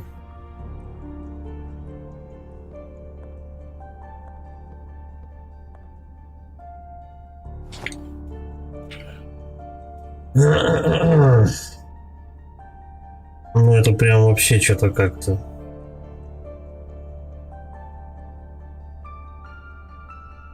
Давай мы вот так сделаем. Отсутствует вот это дело. Среднего нету. Видишь, в чем забава? Ты тут можешь только либо высоко поставить. Блять, она походу сама вся села, да, игра? Подожди. Вот. Проглючила ее вроде. Высоко есть и очень высоко. То есть они не учли то, что у тебя как бы будет одна еще эта игра со стримом идти. Вот я попробую просто вот это вот дело пониже, отсутствует прямо, чтобы было. А вот это вот мы просто оставим на высоко. Попробуем так.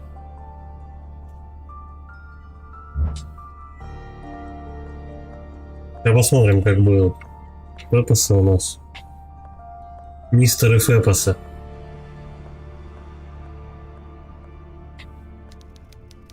Старое пианино. Увы, я не играю на пианино.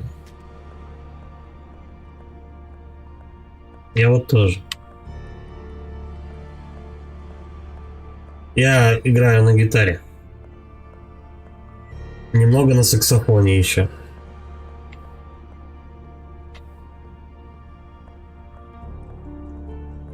Ну, я же не беру там флейты, губные гармошки разные.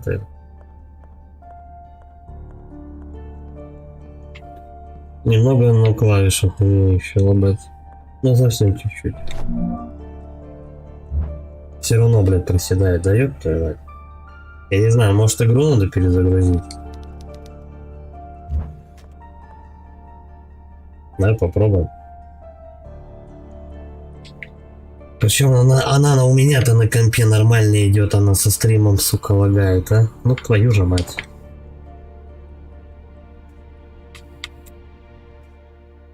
Давай. Вдруг, правда, ее надо перезагрузить, чтобы настройки он присосались. Такое же бывает, правильно?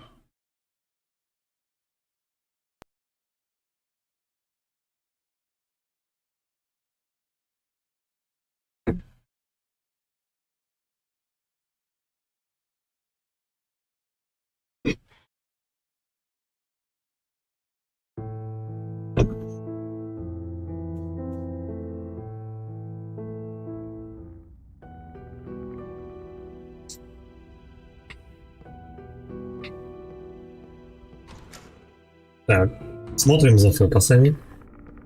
И вообще вспоминать бы надо, где... Так, сердце. Угу.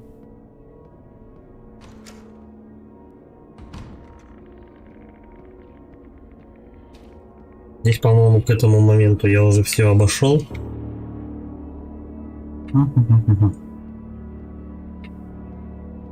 Не пропустить бы чего.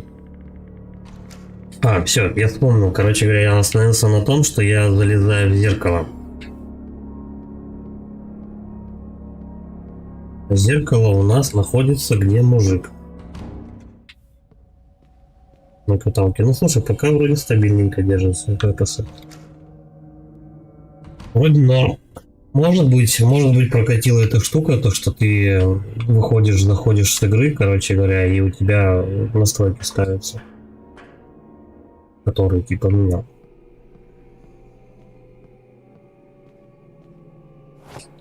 Так. Ресурсы. Нет, это не экипировать надо, а вот так сделать. Чик. Чик. Смотрим легкий скримерок. Вот у меня, по-моему, здесь в этом моменте была просадка кадров. Но сейчас нормально. Хер знает, может прокатило. Может быть из-за света FPS падает? Да нет, вряд ли.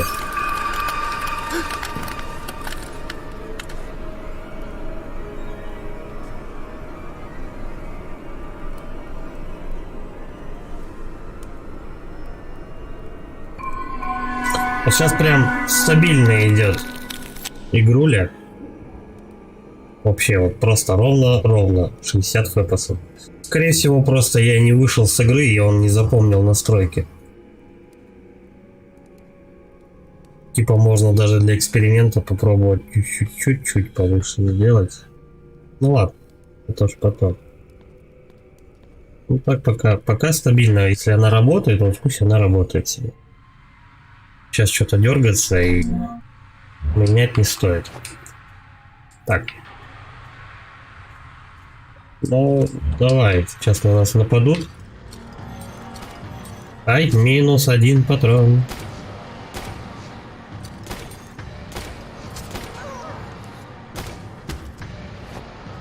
Экономим 1 выстрел тем самым. Все. Здоровье. Так себе. Давай-ка, наверное, я один раз вот на хорошо сделаю. И, по-моему, вот здесь у нас лечилка будет. Да? Нет. Но в этой комнате она была.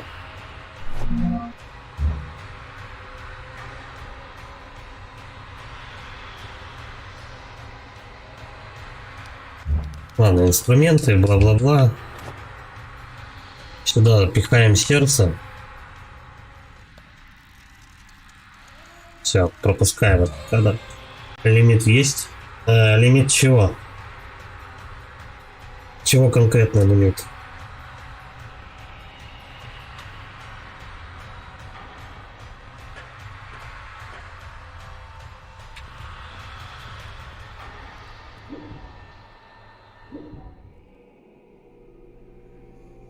EGS, FPS лимит. Нет, тут вообще в принципе в самой игре как бы все просто по настройкам. Тут всего-то можно изменить. Вот. Качество текстур. Высоко там и так далее. Качество тени. Сейчас попробуем вот на очень высоко. Для эксперимента. Посмотрим, как у нас фокусы будет. Если что-то будет подлагивать, сразу пишет. Экспериментируем. Я думаю, все-таки игру надо будет стримов 4, наверное. Да, я думаю, стрима на 4 игра затянется минимум.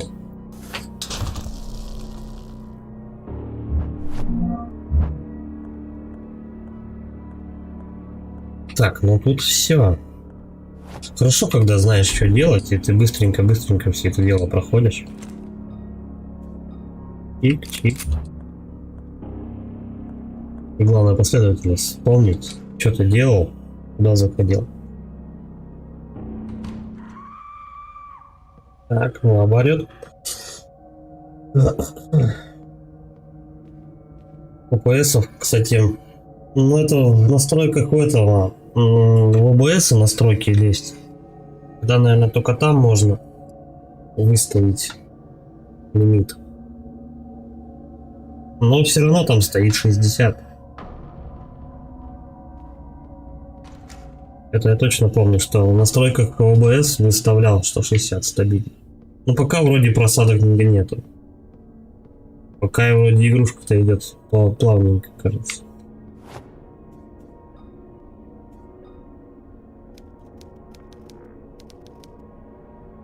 Чего не подходит? Надо комбинировать.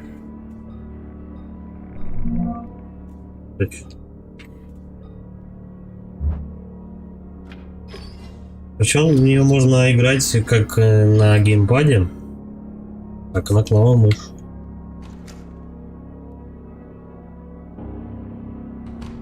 На геймпаде поудобнее. Эта музыка очень на музыку из Резидента похожа. 4-го.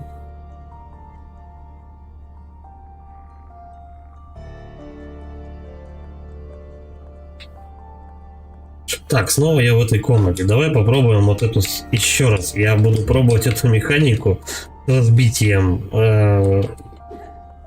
стеклянных предметов прям везде. Ну а чем черт не шутит? А вдруг прокатит?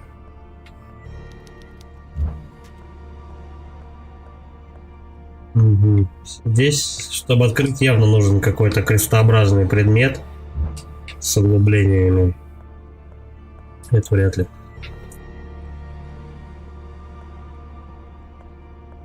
А там какая-то табличка висит. Точнее, бумажонка.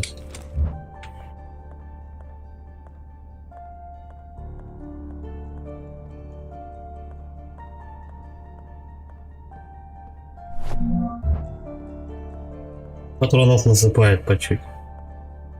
Так, сюда я, наверное, пока не пойду. Но, как это бывает, было в Silent Hill, ты типа заходишь в одну дверь, но потом ты оказываешься чуть попозже, вот прямо за этой стойкой. У меня, в общем, получается, путь есть наверх, потом вот туда в подвал, вот в эти стеклянные двери. Давай мы еще посмотрим проход один вот сюда. Еще патроны. Ну, это главный холл, тут будет много патронов по-любому. Ну как, 2 пачки.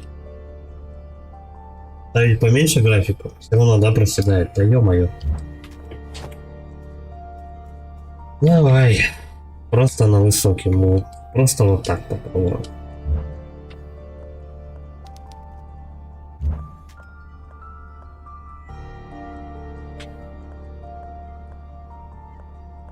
Все, вроде вернулось.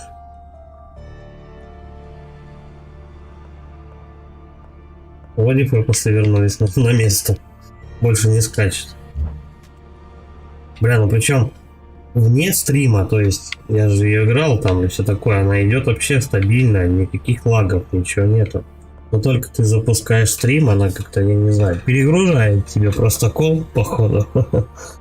И все. Хотя игра, я не знаю, но, наверное, из-за деталей вот этих вот, то, что из-за текстур она становится вообще тяжеленькой. Заперто с другой стороны. Ну все, в принципе, из-за этого я спокоен, то что этот проход у нас закрыт. Давай теперь по порядку проходить. В записке писалось про вот эту статую. Здесь какой-то мужик стоял на коленях, что-то куда-то вставлял. У меня кроме замка, кстати, ничего и нет. Нимфа, поправляющая сандали. Скульптура Джона Ипсона. Предметы ресурса, да. Единственное, что я могу по ней монтажкой двинуть, но это так не работает. Эти игры не про монтажку. Скульптура, изображающая ангелов-близнецов. Один из ангелов утешает свою скорбящую сестру. Тут прям все, вот весь сюжет прям зависит от того, что здесь близнецы там что-то заперто с другой стороны. Опять чуть-чуть в ППС проседаю. И в маковку,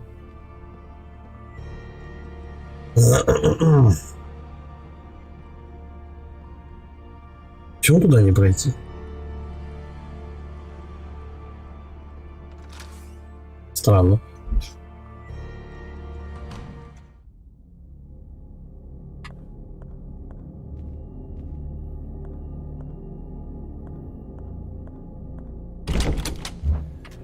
Это у нас еще один проход. Короче говоря, он походу в больших помещениях он подгружается, видимо. Поэтому FPS просаживается. Так. Лечилка, хорошо.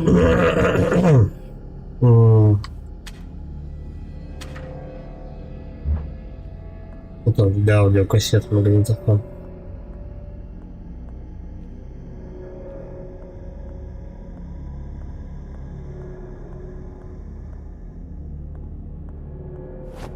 Давай запалим зажигалку. И может быть получше видно будет.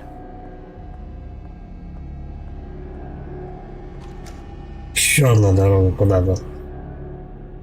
Коридор второго этажа. Рано.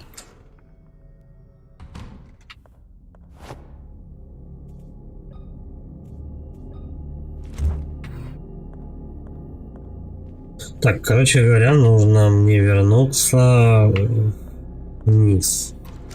К второму этажу мы будем дальше потом идти. Пока вот тут не идет она. То есть я должен через вот ту дальнюю дверь выйти.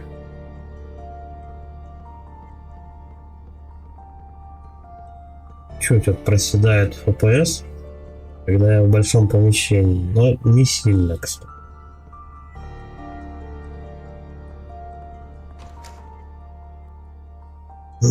Что-то вот он держится в районе 60, так, 57, 54, что-то такое.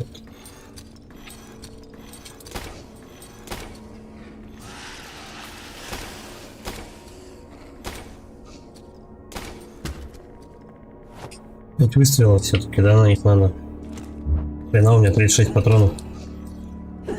Но я все равно буду экономить, это же survival. Еще кто-то есть. Слушай, как он там скребет ногтями своими. Комбинировать. Лучше все-таки через инвентарь пополнять патроны. Из кармашков доставать. По крайней мере, мне так удобнее. Так. Откуда я зашел? Тут не обозначается на карте, где ты находишься. Тут просто карта, это, ну, вот бумага. Где он, что? По крайней мере, я пока не привык. Там у нас был инопланетянин, пчела и сфинкс. Тут тоже какая-то картинка, она ручками поворачивается.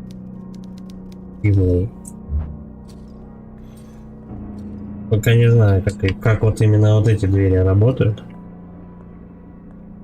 Вот, мне сейчас хотя бы покажут, где я нахожусь. Часовня, студия, ну понятно.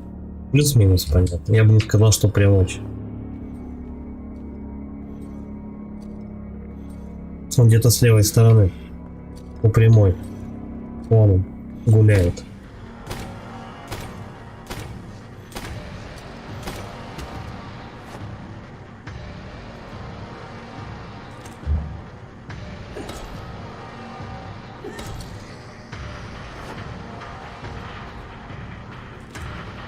Было бы неплохо, конечно, вот прям одной кнопкой переключать. Переключать одной кнопкой между оружием. Но, увы. Разработчики почему-то посчитали, что двойное управление крестовиной и стик важнее.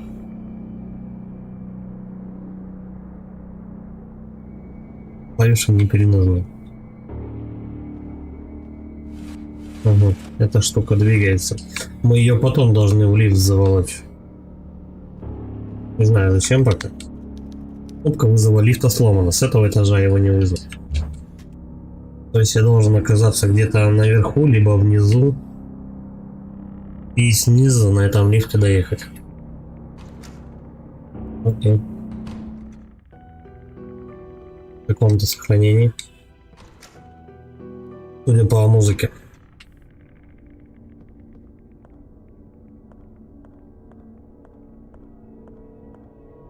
Ну да, сюда вряд ли можно. Кухня. На кухне всегда должен быть какой-нибудь монстр. Но не бывает такого, чтобы никого не было. Либо скример будет.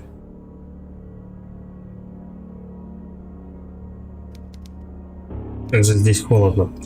Сюда в морозилку надо будет что-то положить. Что-то надо будет заморозить для чего-то. Тебе отсюда не выбраться. Мы еще посмотрим. Обугленные останки. Это какой-то человека пожарили, да, походу? Это что, человеческие кости? Что за чертовщина здесь творится? А то, что она проснулась без глаза в этой лечебнице, это ее не смущает? Ужасная вонь.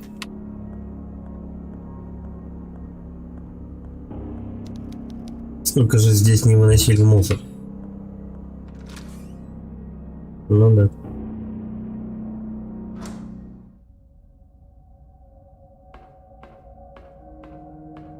Лампочка как в маске шоу. Чик-чик. Катается. Так, где у нас инвалид? Походу их двое. Вот он клешнями своими мигает. 3, 4, 5, 6. Так, это другой моб. Тут не очень страшно. Скримеров нет. Тут скорее пугают атмосфера и того, что у тебя очень маленькая, ну, очень сильно ограничивает тебя в ресурсах и в сохранениях. И отсюда это у тебя survival horror. Survival horror, они про атмосферу, а не про скример. Но скримеры могут быть вполне. Блин, он все равно меня долбанул. Переключи раскладку. Кстати, он меня два раза полосанул, но у меня все равно состояние хорошее. Кстати, эту бабу Каролина играет. Кстати, диск, чтобы записать свое новое слово ключ.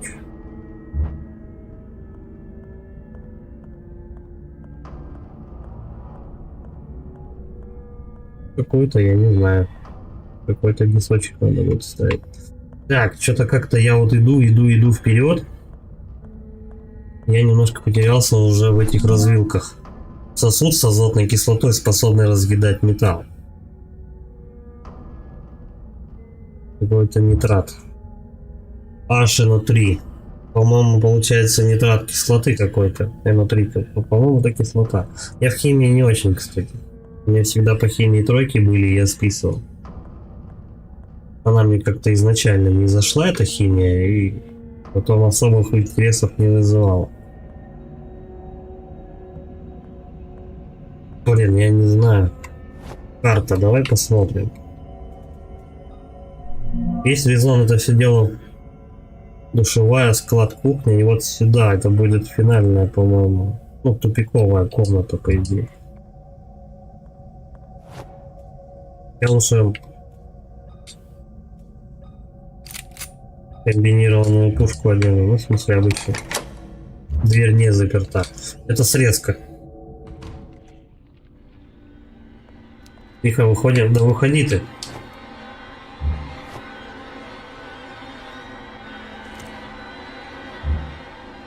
Все. Она в темноте долго не может находиться. Ее сразу же телепает. Железный дверной молоток в форме руки с мечом. Куда-то надо поставить бы.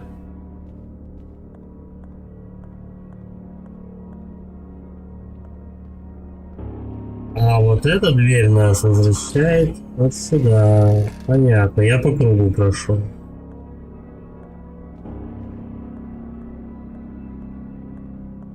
Такие игры, они очень хорошо прям на память. Потому что ты иногда находишься в комнате и начинаешь вспоминать карту в голове. Типа, ага, я тут был, но как я с этой комнаты могу в какую комнату попасть, чтобы побыстрее пробежать, допустим, мимо мобов каких-нибудь и поставить куда-нибудь определенный предмет. Гардероб. Ну, гардероб точно должен быть финальный. Ну да, да. Конечная комнатка. Ну, патронов.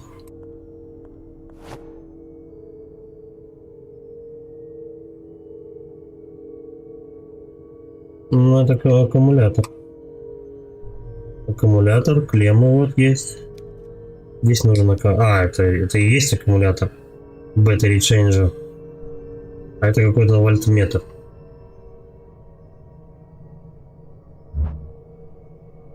Понял, принял. Это где-то куда-то... Где-то нужно аккумулятор стащить. Что искать? Такс. Для начала.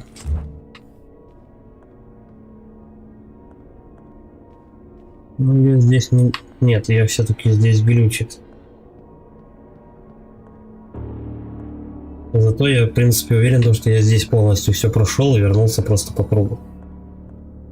Дальше пошли смотреть, что у нас здесь. Оп. Вот такие нычки, мне нравятся. Ни одной пленки записывающей нет. Вот с этим, кстати, не особо зажалуют. Разбитая статуэтка Иисуса, похоже, она упала с креста.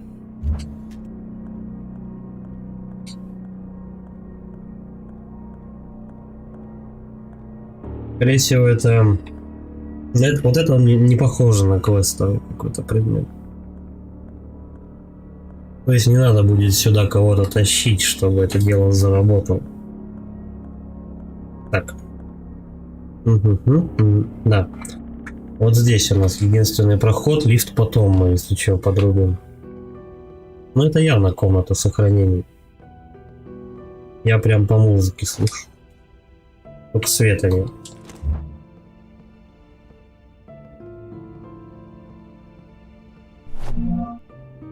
Патроны для дробовика. Используются с дробовиком. Такую сделать в играх. Что ты имеешь в виду?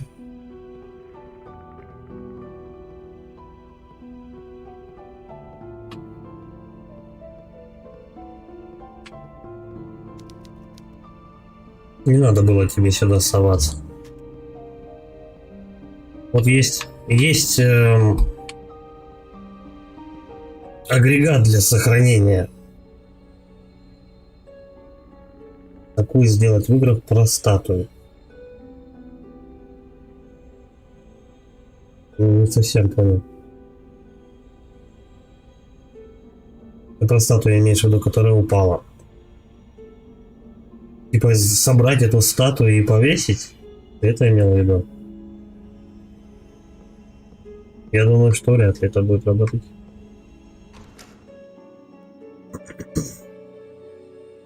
Там просто ты ее можешь подойти и осмотреть, и все. Так, блин, мне сюда еще, по-моему, рановато. Рентгеновский снимок. Сердце внутри статуэтки. Фигурка выглядит знакомой. Ну, я помню эту статую.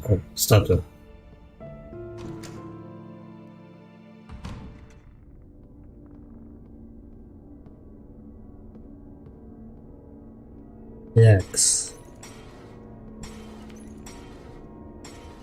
Зажигаем. И готовимся к бойне. Вот где он? С какой стороны, интересно? Я слышу, что он скребет клешнями своими. Ладно, пока почитаем тогда, пока он идет. 15 сентября 1971 год. Сидела на холме под большим лиственным деревом. Сколько времени я там пробыла? Вдыхала аромат травы, слушала шелест в лифте. На ветру прямо надо мной. Крохотные бесформенные фигурки метались на фоне белизны моего платья. Ветер доносил до меня едва слышный голос. Слов я не разобрала, да и не особо пыталась. Под покровом травы ко мне незаметно подползла змея. Она не дала мне времени подняться. Обвилась вокруг моей ступни и скользнула по ноге выше. Я попыталась закричать, но змея уже впилась своими клыками в мою плоть. Я ощутила жжение от ее яда, разливавшегося по всему моему телу. Я зажмурилась от боли, и тогда змея соскользнула и уползла в траву. Боль все усиливалась, а доносимые ветром голоса становились все четче. Звуки превратились в слоги. Слоги сложились в слова. Боль усилилась, а солнце, такое яркое и теплое, раньше стало холодным. Теперь его окружал металлический ореол. Слова превратились в людей. Они окружали меня со всех сторон. Один из них сжимал мою руку. «Тушься, Мария, тушься!» Она ее приглючила маленько. Она типа вспоминала какие-то моменты из родов. Ну типа «Тушься, Мария, тушься!» Она же не посрать реально села, да? Так, стой. Еще нужно света больше.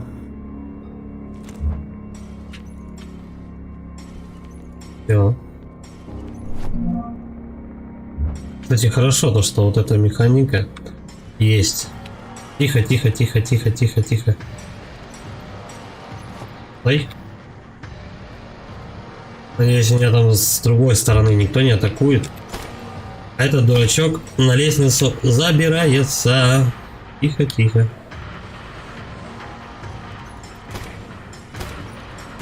Три, 4, 5, 6. Да отъезжай ты, урод. Все. И добиваем. Походу я один лишний выстрел потратил. Нахуй. А как она успела столько написать, если змея укусила?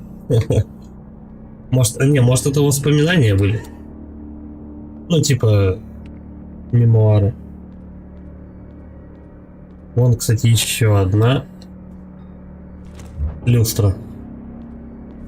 Прикольная механика в том, что сначала типа у тебя в комнате темно, вот, а потом ты ходишь, зажигаешь свечки и все ништяк. И уже видно получше. Потому что ну, если я только выключаю зажигалку, ее сразу же телепает, и она там визжать начинает и чуть ли не вырубается от страха. А это почему? А, тут свечей нету. Это подсвечник, на свечей на нем не стоит. Я понял. Подожди. Там мужик жесткий какой-то. Заперто с другой стороны. Отсюда, с этой двери я пришел. Давай попробуем долбануть монтажкой вот сюда. Нет.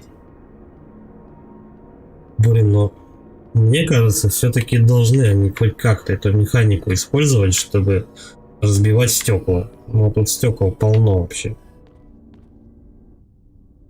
Здорово, Люх.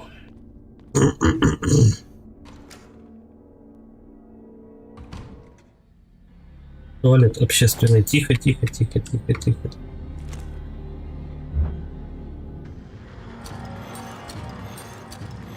Я не успел зажечь.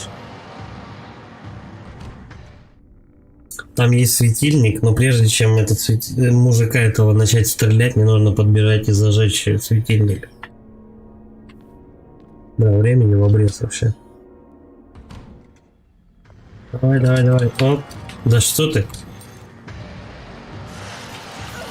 Сука, он попал в меня. Так. Комбинируем. Если он меня сейчас замочит, будет плохо. Придется долго переигрывать. Хер знает, я попадаю в него, нет? Попадаю.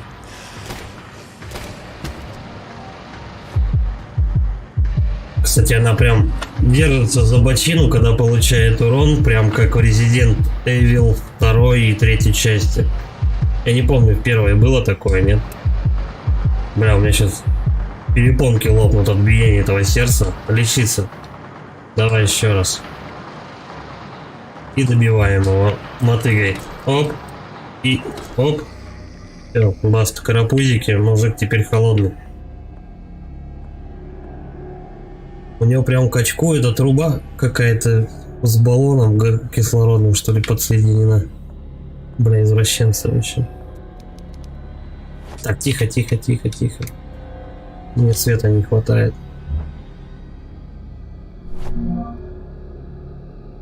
15 ноября 1980 год. Поздним вечером к нам в комнату пришел дедушка Ной. Его сопровождали двое незнакомцев, с ног до головы затянутые в кожаные костюмы. Руками пропахшими кожей они закрыли нам рты, не давая позвать на помощь. Мы едва могли дышать. Они отвели нас в странное подземное помещение и уложили на непонятные металлические кровати в форме крестов. Наши руки и ноги удерживали металлические обручи. Нас окружили несколько человек в одинаковых костюмах, и у каждого в руках был огромный молот. Второй раз, кстати, говорят про мужиков с молотом в руках. И еще у них были рентгеновские костюмы, стопудово. Все это время посреди комнаты стоял дедушка, наблюдая за всем происходящим, хотя костюма на дедушке не было. Его неотрывный взгляд подвергал меня в ужас. А потом он приблизился к нам и расхохотался. «Мои дорогие внученьки», – произнес он, – «вот и пришел у вас час выполнить свое предназначение». Бля, чем-то это все оккультизмом каким-то попахивает. Только нахрен ему рентгеновские костюмы, не знаю. Эмма билась в истерике. Она умоляла его отпустить нас, но он направился к выходу, приказав своим людям подготовить нас к ритуалу. Из комнаты вышли все, кроме одного мужчины в костюме. Он был весь скрючен и двигался медленнее остальных. А еще от него несло хуже, чем от его сообщников. Это был запах нечистот. Он приблизился к нам, держа в руках небольшой поднос, на котором стояли крохотные металлические сосуды. В сосудах были благовония и еще какие-то жидкости. Он принялся расстегивать мне блузку, как вдруг в комнату вбежала мама и стукнула его чем-то железным. Он рухнул на пол. Она бросилась нас развязывать, но человек в костюме смог подняться и занес за спиной мамы кинжал. Мне хотелось закричать, предупредить ее об опасности, но я едва могла пошевелиться, и в этот миг наш мучитель упал, сраженный выстрелом. Его застрелил другой человек в костюме, стоявший у входа в помещение. Он приблизился к нам с поднятым вверх руками, а затем снял ту часть костюма, что скрывала в голову. Это был другой наш дедушка, Бертрам.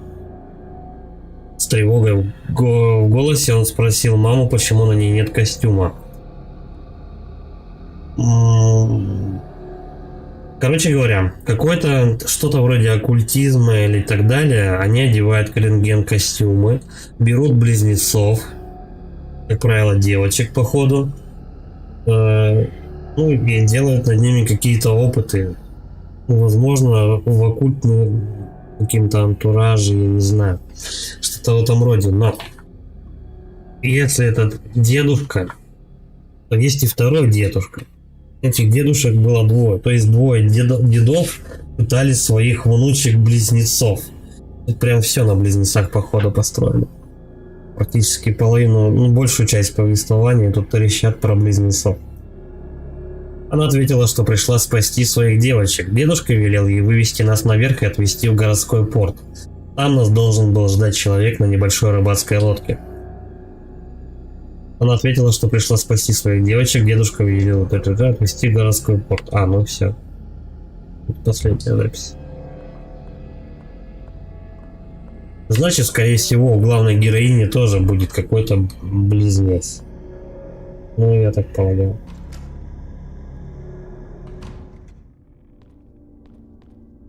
Хорошо то, что тут мобы не спавнятся. Ну, то есть не надо их по 2000 раз убивать заново.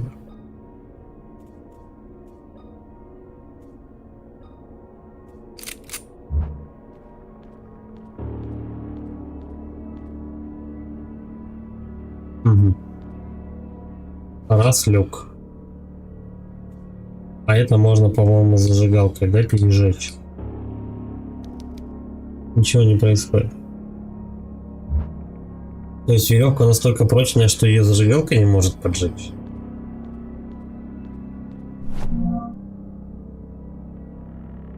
Труба с приделанной рукояткой. Пахнет серой.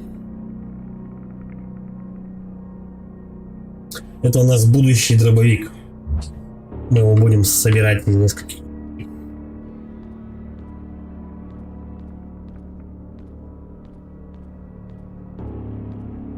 Мне дается это обратно проход в холл, да? Дверь не заперта, да. Нет, это не арматура.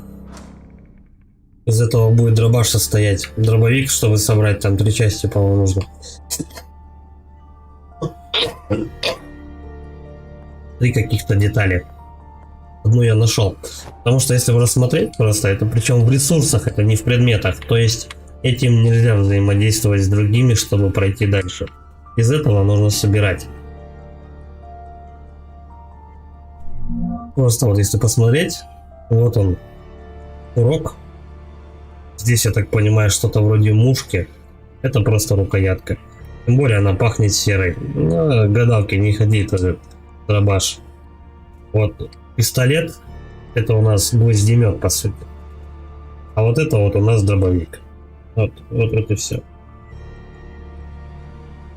А, арматура и веревку, то, что я сжечь хотел.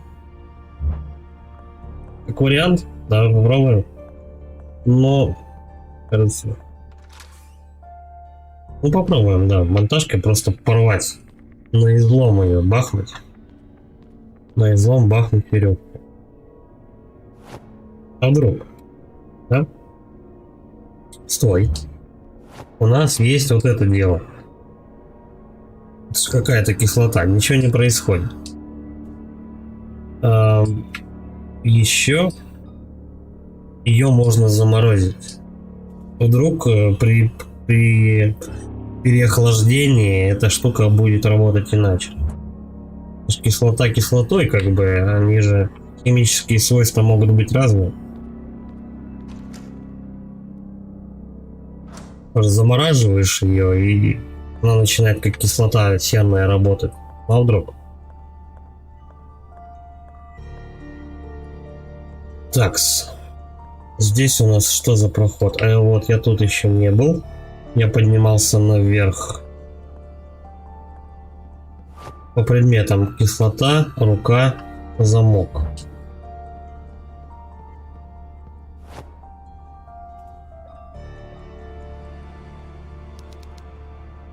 Это не подходит здесь. Тоже нет. Ну попробуем ей по сиськам, блядь, долбануть этим, как помкой. Не подходит. Это не так пашет.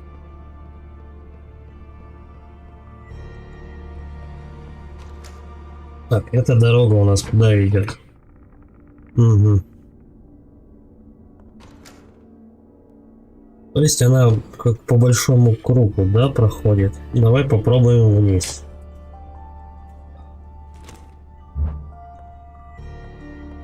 Я попробую в морозилку засунуть эту кислоту все-таки. Вот мне кажется, что ее туда надо пихать. Вот не знаю, что-то у меня какое-то такое предчувствие. Морозилка у нас на кухне. Кухня — это проход вот так. Еще не очень то, что тут места с загадками не отмечаются. Тут надо прям поминать, где ты был, чтобы что-то сделать. Не подходит. Давай сразу, наверное, и руку мы попробуем. Ну а вдруг? Типа рука замерзнет, швырнуть ее об стену. Ну а вдруг? Все. Морозилка не для этого. Морозилка для чего-то еще. Так что, по идее, у меня дорога сейчас только одна, вот в этот подвал.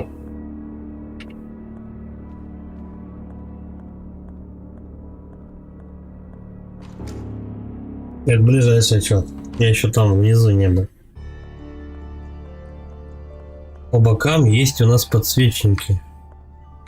Подсвечники. Подсвечники не работают никак. Вот, по-моему, вот эти вот 3 штуки, которые,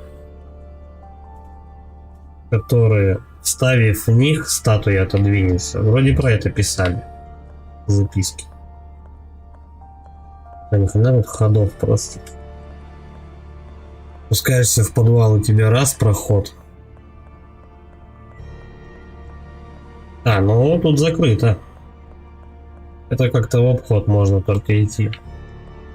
Так, отсюда от решетки тогда будем слоняться. Закрыт тоже. Да, заперто с другой стороны даже.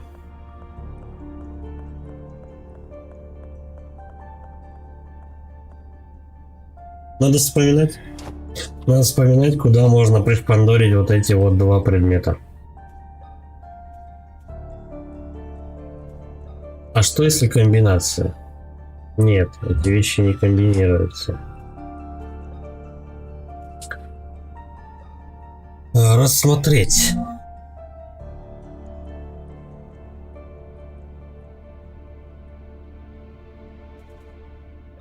Ну, может, крышечку надо открыть, я не знаю. Это надо на какую-то статую без руки. Какая у нас статуя без руки? Кстати, нет, еще не этот, еще не замкнутый круг. А что если долбануть прям по руке этой статуи? Нет. Экипировав. Ну. Экипируем. Замах. Нет. Это не так работает. Короче, у меня только один проход остался. Я вот здесь еще до конца не было, вот в этом коридоре. Так, отсюда топаем. Вот сюда. Тут прохода нет. Идем дальше. Бля, если я сейчас проиграю, это будет очень обидно и очень долго переигрывать придется, кстати сказать. Коридор второго этажа. Карту, ну чаще карта бесполезна. Как-то. Да, у тебя есть комнаты, расположение комнат. У тебя есть их название, но где ты находишься в данный момент? Я хер его знаю вообще. Так. У нас один челик преграждает дорогу. Здесь вообще закрыто, по-моему, да? Не открывается, потому что карточка нужна. Сюда вставляется диск, который надо перепрограммировать, записав код на компе в подвале.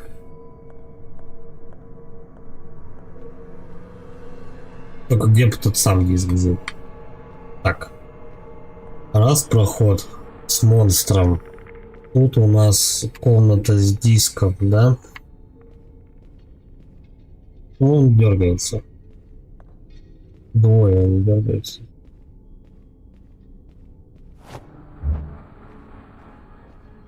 Давай, наверное, к мужику пойдем для начала. А нет. Я только уберу этот, сразу же... Меня сразу же глючить начнет. Мужику никак не пройти. Вот, теперь мы свет вырубаем. Начинаем тут хозяйничать. Там. Так, стой. Кажется, внутри этих доспехов кто-то есть. Но руки дергаются, но это только к ним подходишь. Ничего не происходит. Я думал, они просто, ну, типа, оружие свои скинут на меня, как бы, и ай-яй-яй будет. Ну, типа, урон там и все такое. Хрен знает. Они почему-то мне не дамажат. Ладно, я, по крайней мере, свет включил. Сейчас мы попробуем как-то более... Точнее, менее ресурсозатратно убивать вот этих вот чуваков, которые пришпандорены к стене, да? Они же приклеены вот на эти... на балки металлические. О. Такие подобные монстры были, кстати, в Silent Hill 4. Он еще живой. Страшно. Я как-то к хоррорам не особо. Ну, в смысле, я равнодушен. Мне сложно, походу, напугать чем-то. Я думаю, что реальная жизнь жестче.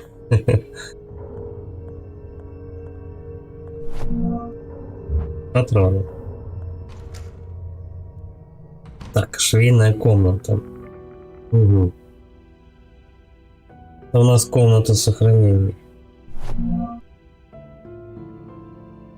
Главное последовательно сейчас не забыть, куда я собирался сходить. 25 апреля 1967 год. Сегодня Вильям возвращается из недельной поездки. Я смотрю в окно и вижу, как медленно приближается его машина. Я не смогла с ним поехать из-за того, что мне не здоровилось. И что мне теперь делать? Как ему сказать? Наверное, слова не нужны. Одного взгляда достаточно. Мне даже не надо будет ничего говорить. Типа сам догадается. Спрятав лицо или скрыв правду, я лишь отсрочу неизбежное. Ужасная правда сразит его, прежде чем я смогу подсластить пилюлю. Он все поймет с одного взгляда. Ты потеряла ребенка, я прав, Мария? А вот это немножко непонятно. Ведут повествование двух девок, которые... над которыми пытались что-то надругаться, какой-то дед там и так далее. А тут вроде как кто-то еще пытался, беременная баба какая-то. Что-то пока нет. Одно с другим не особо клеится. Пока тебе сюжет как-то кусочками подают. Но это и очевидно, то что тут не должно быть сюжет прям прямой, как паровоз, типа вот как, я не знаю, слышали. Тут должно быть подумать. Стетоскоп. Таким слушать сердцебиение. Статуя на рентген-снимке была сердце. Ее нужно стетоскопом этим послушать. Никогда не понимала интереса к абстрактному искусству.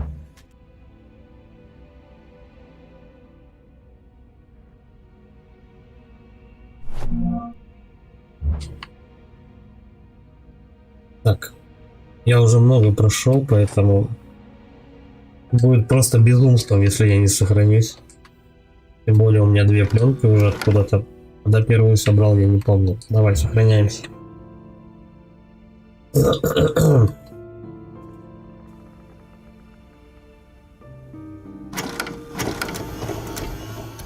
Но причем основное задание вообще просто элементарное. Найдите библиотеку.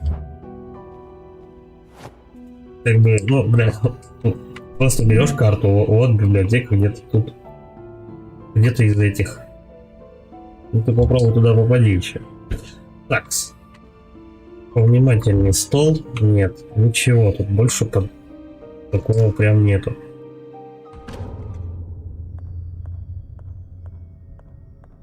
Эта дверь, по-моему, закрыта, да? Заперта с другой стороны. Такс. Вот все. Хранение есть. По-моему, я отсюда, да, пришел? Переговорная. Да, все верно. Вот что бы им тут свет включить, а? Всё, сейчас мы полезем вот к тому ебаке. Только аккуратненько сбоку. Тык. По предметам. Ну да, вот. Только стетоскопом посветите ей на сердце, но сначала мы его замочим. Я хочу посмотреть, что там есть. Да. Он еще не подал. Будем мочить, пока не окиснет. Да? Да.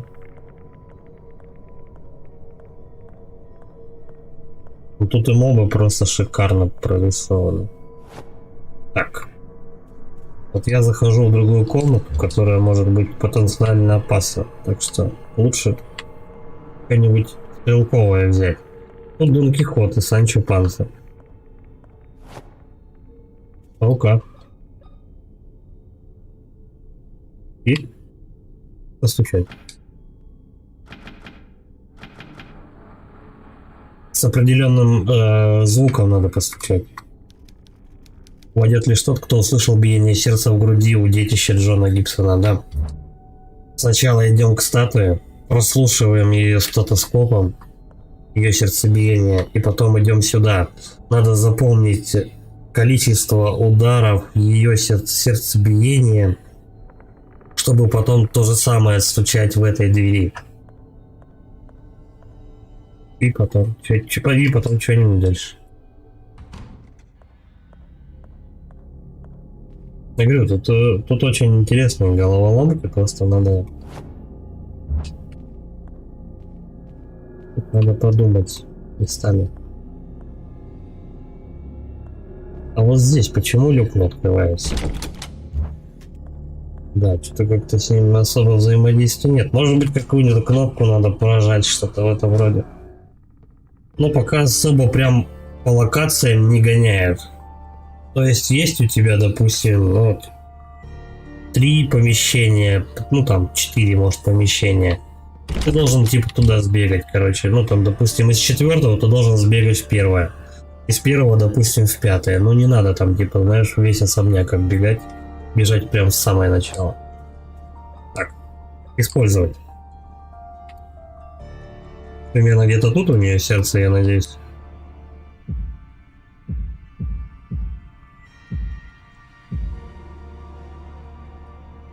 Раз, два, три, раз, два.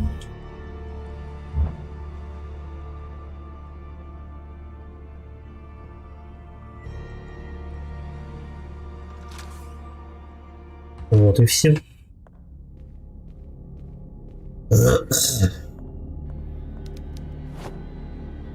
Но сложность загадок уже потихонечку, но набирает оборот. То есть потом они явно будут сложнее.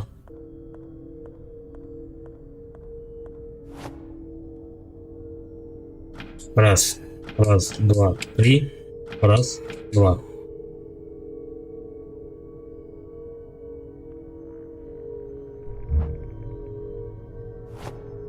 Чего нет? Раз, два, три, раз, два. Эй, пустите! Блин, хоть иди заново, слушай. Ну что за хрень? Раз, два, три, раз, два.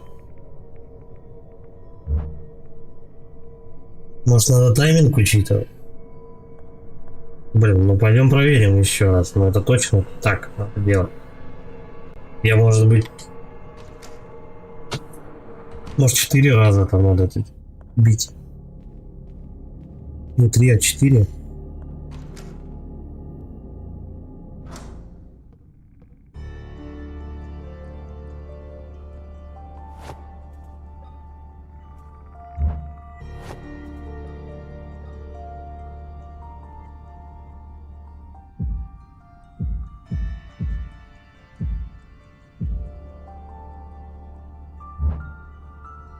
Загадка в том, то, что неправильность в том, то, что там идет раз, два, три, раз, раз.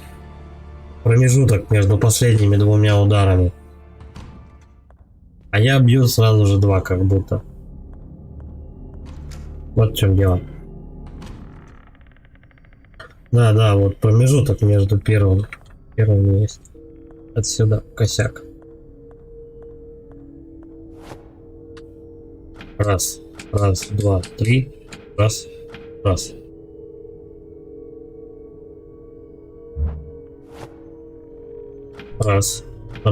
два, три, раз.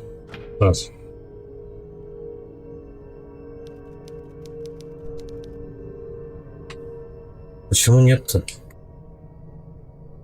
Раз, два, три, раз.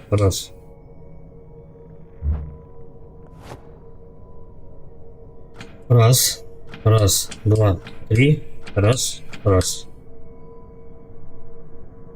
Ну, наверное, по классике она должна просто щелкнуть, разве нет?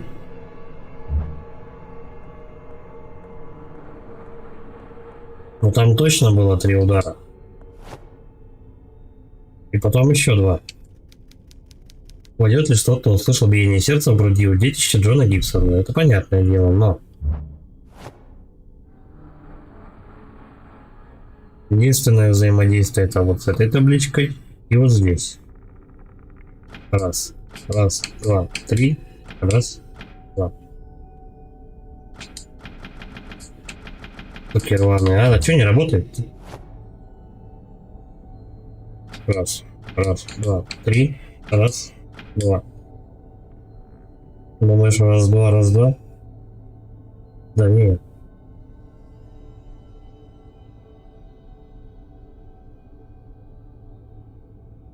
Раз, два, раз, два. Я не совсем понимаю. Раз, два ты написал.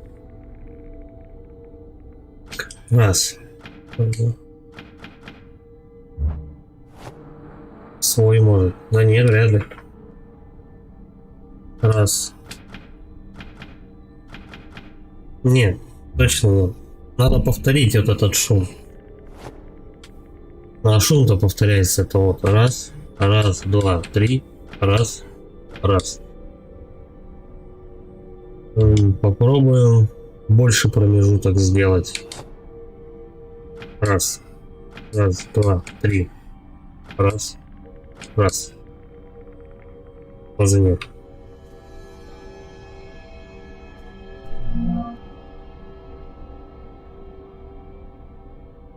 Блин, у меня же не глючит, но там 3 раза.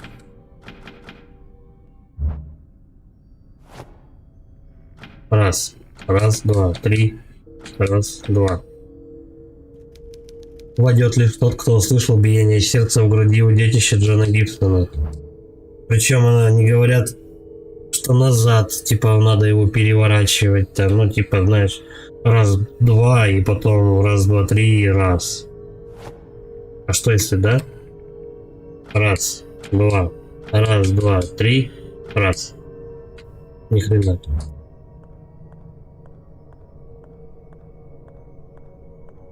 Как это работает тогда? Идем еще слушать. Количество ударов явно не меняется. Но всегда одно и то же.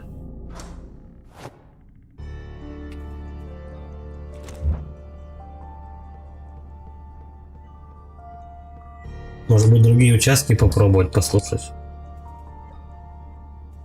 Ну, типа, знаешь, не грудь послушать, а руку, блядь, допустим. Но это работает вот только вот в этом диапазоне. Вот, чисто грудь. Вот тут.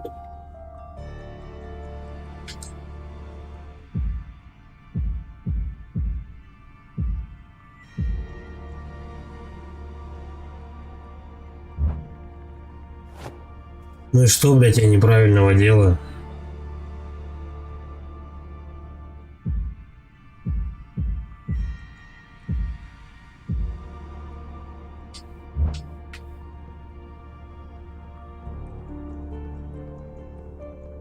Один удар, потом 3, потом 2 и идет промежутка. Что надо, я не понял.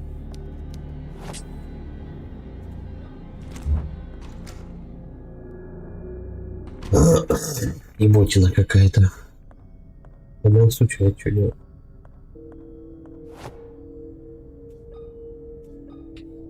Тут же ничего тут поливать не надо, да?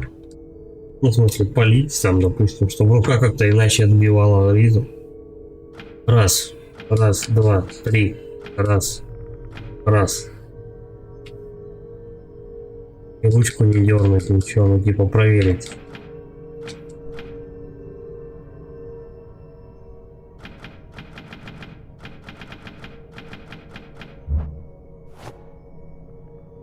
Раз, раз, два, три, раз, раз. Нет. Раз, раз, два, три, раз, раз. Нихуя. Мужик, ты знаешь, как дверь открыть? Не знаю.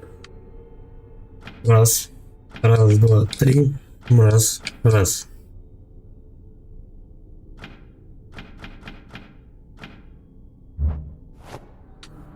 Раз, раз, два, три, раз, раз. Нет. Раз, раз, два, три, раз, два.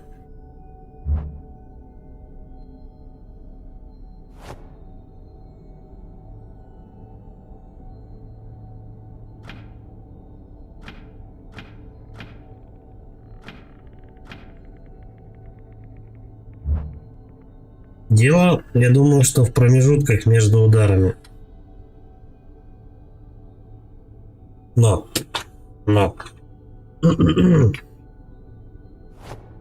Мне как-то это по времени, что ли, засекать? Типа 1/25 секунды между одним ударом и следующими тремя?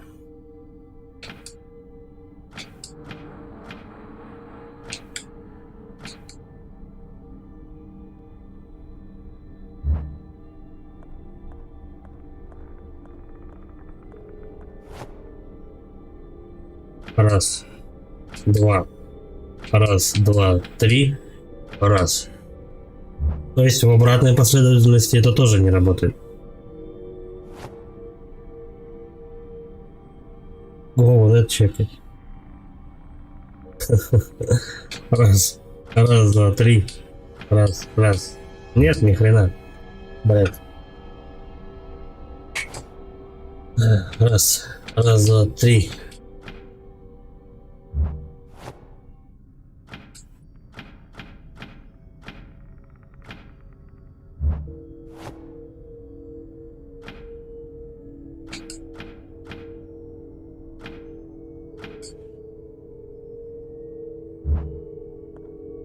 Что, блядь, не так я делаю, я не понимаю.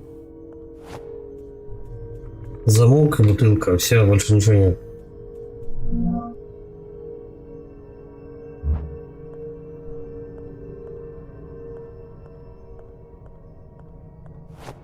Я пока я вот эти буду искать, у меня уже стрим закончится. Раз. Раз, два, три. Раз, два. Нет. Почему, блядь, нет?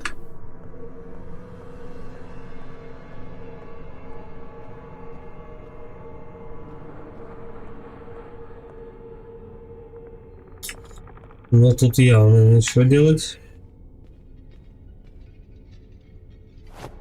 Может, по рукам долбануть. Ну, чисто так. В порядке бреда. Вот. Такое ощущение, что тут монтажкой можно пользоваться один раз.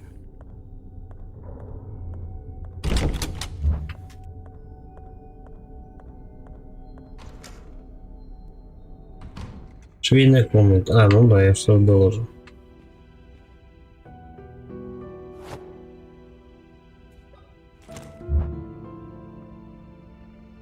Каменчик не запастили.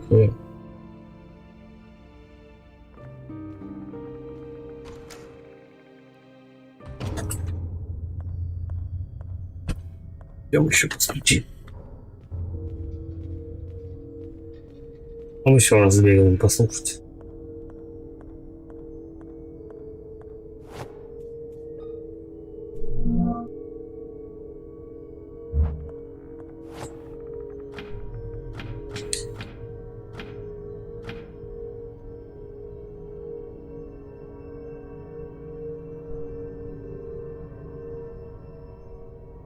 Игра залагала. Сейчас нормально вроде отпустила. Суки рваные. Пойдем выслушаем еще.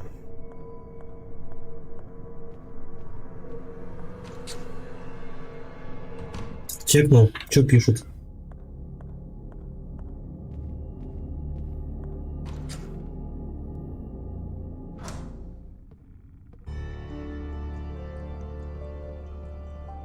Я вот тоже думаю, что, блин, ну это не загадка. Ну вот, 1, 2, 3 и 1, 1. А как тут еще иначе? Ну у меня же не глючит ни хрена.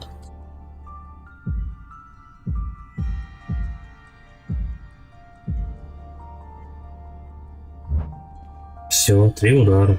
Ну, 1, раз, два, три, 1, 1. Почему это, блядь, не работает, я не понимаю.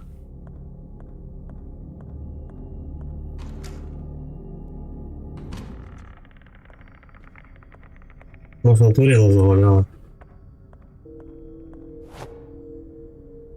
Раз, раз, два, три. Раз, два. Серьезно, блядь, сколько раз нужно было по ней долбануть в этом... Ну, вот так же, как ты слышишь, что она, блядь, это открылась вообще. Сейчас почему-то это сработало. Вот пизду. Библиотека, кстати.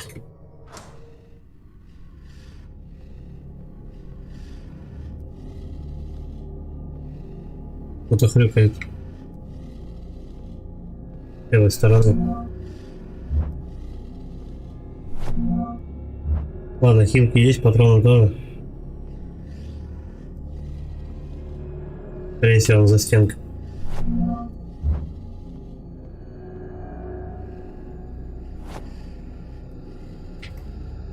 Не, подожди, давай сначала зачистим помещение, а потом уже... О, близняшки, кстати. Это же те самые девочки, что и на той фотографии. Те, кому суждено пробудить дьявола, готовы к операции. Похоже, девочек готовят к какой-то хирургической операции. Если я не разыщу их как можно скорее, случится нечто ужасное. Надпись на табличке «Анна» и «Эмма». Тишина. А, вот он. Он на втором этаже стоит. Кстати, это новый вид мобов. Я таких еще не видел. Погоди-ка. Что это такое вообще? Лифт какой-то. Аккумулятор нужен. Аккумулятор уже требуется в 2 местах.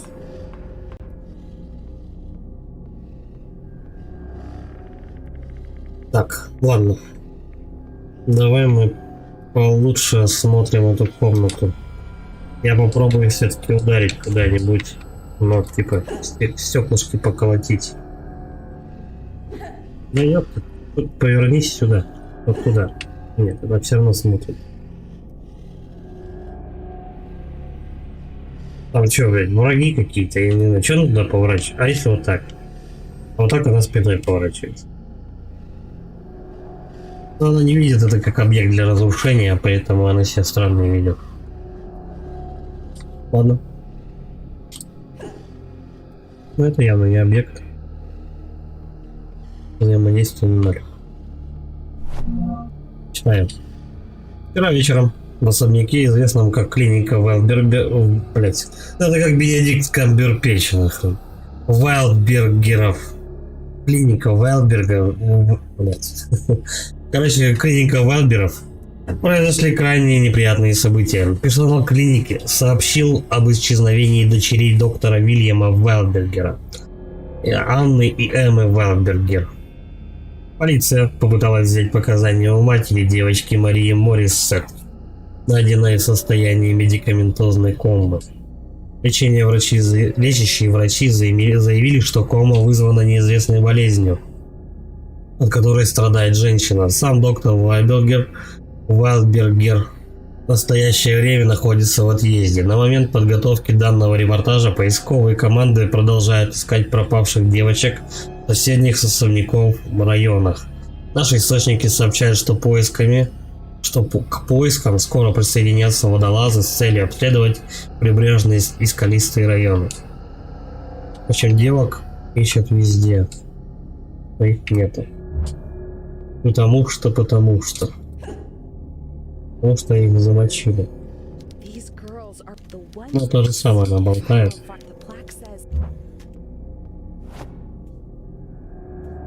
Так, пистолет. Ну, тут, да, аккумулятора нету, тут больше ничего особо ты не сделаешь. Я думаю, что эта штука, она будет как подъемник работать. Дальше пошли.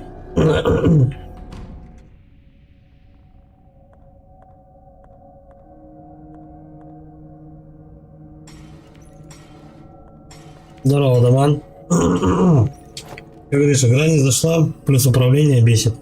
Только на стиках играешь и все нормально. Танковое управление, это если ты на крестике, на крестовине лобаешь. А так, геймпад обычный и все. На стике он нормально лобается, как среднестатистическая игра. Ну вот. Именно. Ай-яй-яй-яй. Я ж слышал, что там кто-то ползет. Вот на крестовине точно в нее неудобно ломать. Это вот танковое управление, это жопа полнейшая. На клаве играешь? Ну-ка, давай-ка на клаве тоже. Да, на клаве тут она чисто, да, вот танковая хрень. На геймпаде полобай и будет нормально. На геймпаде вообще никаких проблем. Она автоматически, кстати, бежит. Ты стиком управляешь.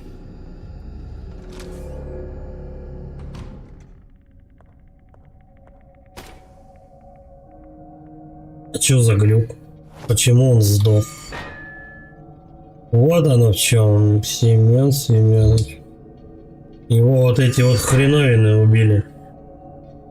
Он за мной погнался, они его убили. Сколько я патронов сэкономил, а? Штук 6, не меньше.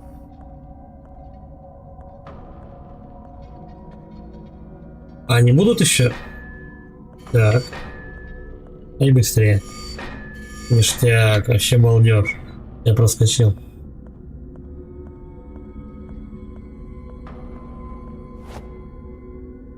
Хорошо сэкономил. Хрена, у него полтос патронов уже. Дай бить, братиш.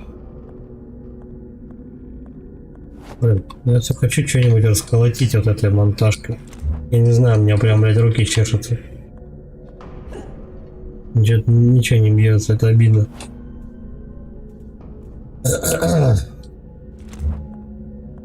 Но то, что тут замочили автоматические мобы, это не дает повода расслабиться. Я не исключаю то, что сейчас еще какая-нибудь ебака выскочит. Прям с потолка может долбануть. Главный холл. Подожди. Я оказался, получается, на втором этаже, в самой дальней комнате. Все, я понял.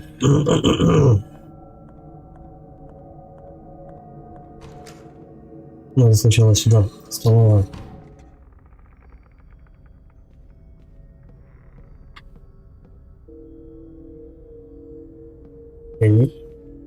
Падры. Так, давай. По-моему, самый зловещий тут священник, нахуй. Он как-то внезапно постоянно появляется, и в его поведении есть что-то тревожное. 8 октября 1967 год. После трагической кончины отца Франциско, папу перевели в город занять его пост. Теперь он будет жить с нами в особняке, уверен отец Вильям, рад его компании. Ведь они так и не доиграли ту шахматную партию. Я тоже рада его компании, хотя с Вильямом они не ладят. По крайней мере, Вильям его поприветствовал, пусть и холодно. В ответ папа сдержанно улыбнулся, когда Вильям показался у парадного входа.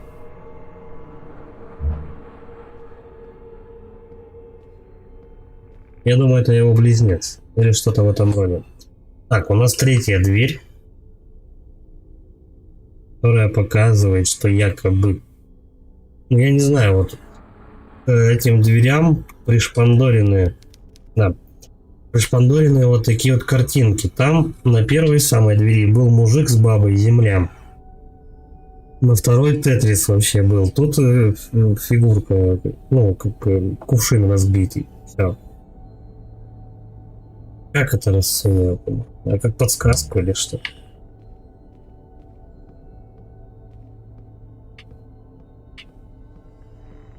Нет. Так, ладно, мы прежде чем к этому Станипану подходить, давай-ка мы здесь пошвырнемся. Ну что-то ни хрена тут нет. Он оптимально, ему по лысине треснули, блин. То есть бабе вырезали глаз, а он сидит кушает спокойно, знаешь. Вот и мы снова встретились. Отче, что вы здесь делаете? Разве ты сама не видишь, дитя? Это суп, у меня прием пищи. Господь насыщает мой дух, а о теле приходится позаботиться самому. Постой-ка, что это за штука делает в моем супе? Будь так добра, избавься от нее поскорее. Я кое-что разузнала про тех двойняшек. Похоже, кто-то собирается их оперировать. Вот как? В западном крыле есть операционная. Но кому вообще такое могло понадобиться? Этого я не знаю, но собираюсь выяснить. Стальной болт с половинной резьбой. Блять, это, по-моему, полноценная резьба. Как она может быть половинная? Обычный болт. Я бы понял то, что если бы у тебя вот здесь вот до сюда бы резьба доходила. Вы сказали, что операционная находится в западном крыле особняка, верно? Верно, операционная в западном крыле на 2-м этаже. Но чтобы туда попасть, нужно восстановить подачу энергии к электронному замку на двери, которая ведет в ту часть особняка. Посмотрю, что можно сделать. Спасибо вам, отче. Да хранит тебя Бог, дитя мое. Да прибудет с тобой сила, но всякая херня ожидает. Понял, принял.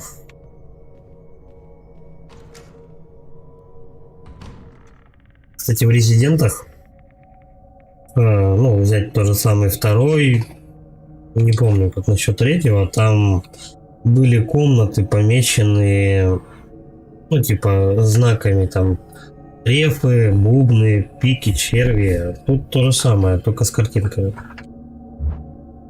Я думаю, так. Все. Дед сказал то, что надо переть в операционную. Там, наверное, какой-то болт куда-то вкрутить, точно не знаю. Ну, какой чувак с маленькой писькой. Это срезка. А вон там у нас лежит пачка патронов. Я ее видел, когда сюда подходил. Вот она почему не могла пройти. Причем ты вот когда там стоишь с той стороны, ты не видишь, что доски сломаны. Их, ну, поперечные вот эти вот палки загораживают. Сейчас все видать. Там у нас статуя.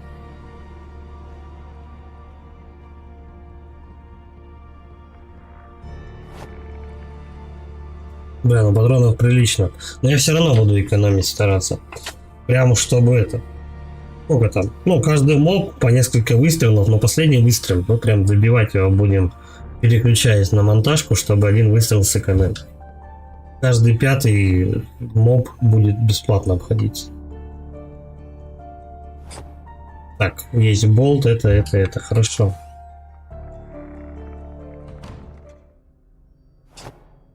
Приемная. Приемная это приемная, а нам нужна операционная. Я так понимаю, что это вот 2-й этаж. Офис, детская мансарда, коридор, швейная, переговорная. А где? Где операционная у нас? Морг вижу.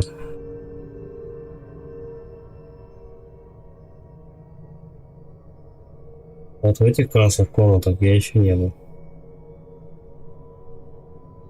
Это позже. Значит, у меня просто карты пока еще нету. Ну, того помещения, где будет операционная.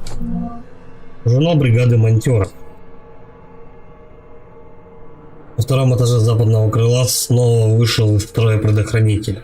А запасных у меня не осталось. Одна головная боль от этих предохранителей. Все, что от них требуется, проводить электричество. Пожалуй, я смогу придумать, чем временно заменить эту штуку. Я знаю, что предохранители иногда фольгой заменяют. Просто кусочек фольги вставляешь вместо него и все.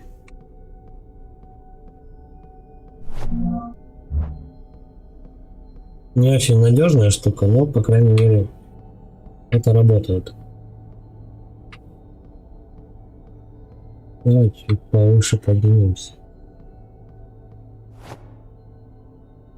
Надо болт поставить вместо предохранителя. Та-да! Вот тебе, пожалуйста. Я думал, нахрена он сразу. Так, подожди. Здесь ничего. Комната, естественно, не открывается, потому что замок электронный. Теперь включаем автомат. Бацаем предохранитель. Все, есть, все работает.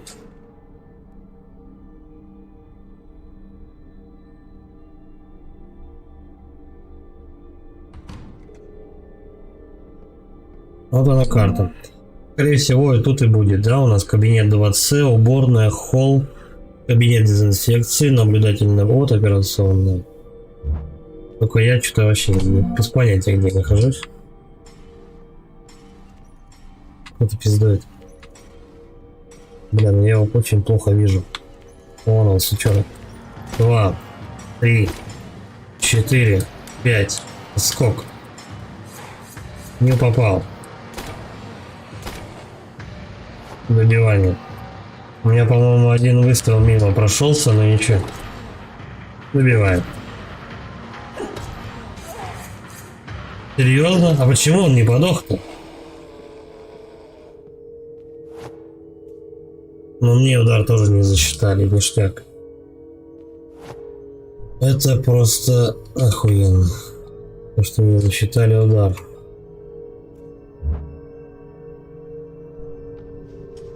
Перезарядочек. Так, а мне получается надо на самый верх через коротенькую лестницу. Вот где мы мужика завалили, вот там он где находится, там у нас операционная. Но поначалу, начало для... Блять, камера скачет в разные стороны. Непонятно, откуда ты пришел. Вот так. Если ты бежишь прямо, то все, да? То есть это у нас прямой, как прямоугольник комнаты. Я думал, он еще поворот имеет. Кишки на 3, 8, 5. Ручка поворачивается. Стой. Тут палка равно единице. Тоже какой-то ребус. Да, кстати, именно с ребусами у меня плохо. Я их никогда не мечтал. Так, ладно. Только, наверное, самые простецкие. Комната сохранения. Погоди. Не торопимся. Надо все хорошенько смотреть. Не будем шастать в разных этих. Возможно, надо вытащить тот болт. Но мне кажется, он уже нельзя с ним взаимодействовать. Ну попробуем. Скорее всего, да, ты тот же. Тут надо срезку открыть. А срезка у нас будет в виде лифта. Я думаю так. Лифт будет срезкой. Потому что ты этот болт вытаскиваешь, все, у тебя и закрывается это помещение совсем. Пока ты не вернешь болт на место. И открывается тогда у нас операционная. Вот этот замок открывается. Вот здесь. А вот отсюда мы еще посмотрим сейчас вот эту комнату. Надо будет ехать на лифте. Тут закрыто, тут ребус какой-то. Давай осматриваем вот эту комнату. Она эта комната тупиковая, это комната сохранений. Тут просто можно чем-то полезным поживиться и все. Сохранение. Походу я уже начинаю собирать их побольше, уже 3 штуки у меня. Уже не так критично, как с одной бегать или вообще без ничего. Чего стоящего? А большая аптечка. Откроем. Открывается вообще. Комплект первой помощи лечит тяжелые раны. А его не надо там ничего, как вот резики. Открывать, прям нажимать. Да, нет.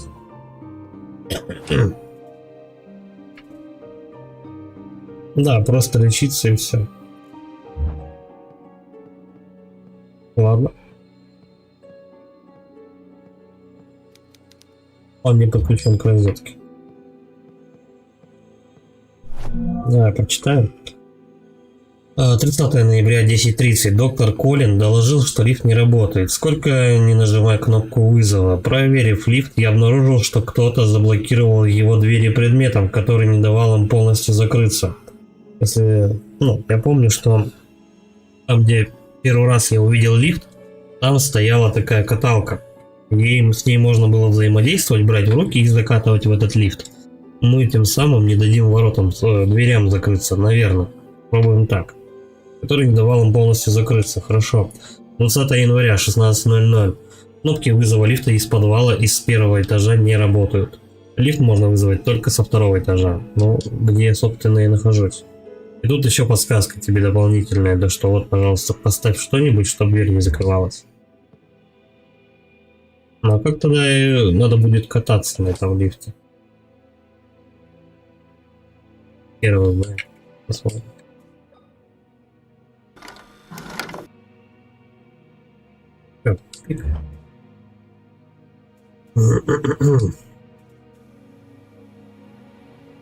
Сейчас чуть-чуть. Что здесь происходит? Это место так кишит жуткими созданиями. Я должна быть сильной, поворачивать назад поздно. Мне стало известно, что девочек-близнецов собираются оперировать. Надеюсь, я вовремя доберусь до операционной. Здесь затевается нечто ужасное. Нечто, от чего у меня мурашки по коже. Периодически она озвучивает, что, ну, если ты давненько не сохранялся и произошли какие-то события, она озвучивает эти события, ну, то есть подытожить. Елена Сауткина, привет. Меня тут завалили работой. Очень плохо, что завалили работой. Я надеюсь, ты это дело разгребешь, и будет у тебя все хорошо. Говорится, работа не волку, лес не убежит. От трупа исходит зловоние. Я так понимаю, не работать не получится, да? Так. Надо сообразить. В лифт я могу вызвать кнопки работают, да? Я сейчас попробую сначала добраться, наверное, до операционной. А, нет. До операционной я смогу только сделать срезку из лифта. Тогда я смогу добраться до операционной. Ну давай по-честному закрываем двери. И едем. Ну если не на втором, блядь, едем на первый этаж. Работает. Часовня. Я лучше приготовлюсь. Так. Вот заехать эта штука, может быть, заезжает. Ну, а мне-то как вот выбраться самой? Подожди. А если мы вот так сделаем? Вот. Потом нажимаем кнопку вызова лифта сломана. С этого этажа его не вызвать. Теперь надо, по идее, все то же самое сделать и пройти по кругу еще раз. Вот с какой целью?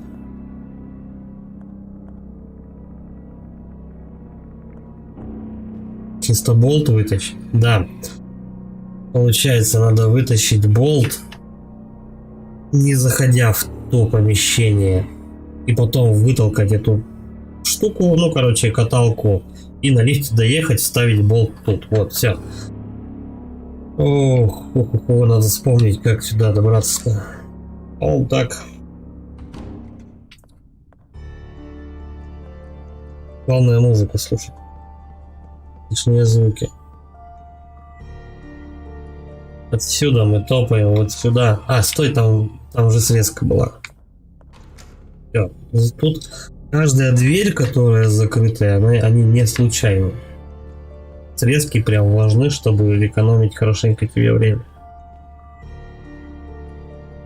То же самое в Резидентах. Когда ты первый, допустим, Резидент проходишь, ты не знаешь ни хера что делать. Но потом можно его пробежать буквально за 3 часа. По-моему, 1,5 часа у Резидентов. Спидранерский рекорд. Там главное быстро шарить в инвентаре. Главная типа задача спидранера, чтобы быстро в инвентаре. Тихо. Сейчас бы ручонками своими женскими полез, не отключив автомат. Как только бы шарахнуло, письки бы, наверное, опалило бы себе.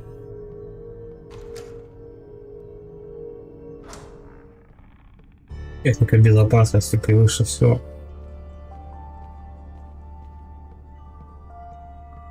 Все, теперь мы двигаем к лифту этого.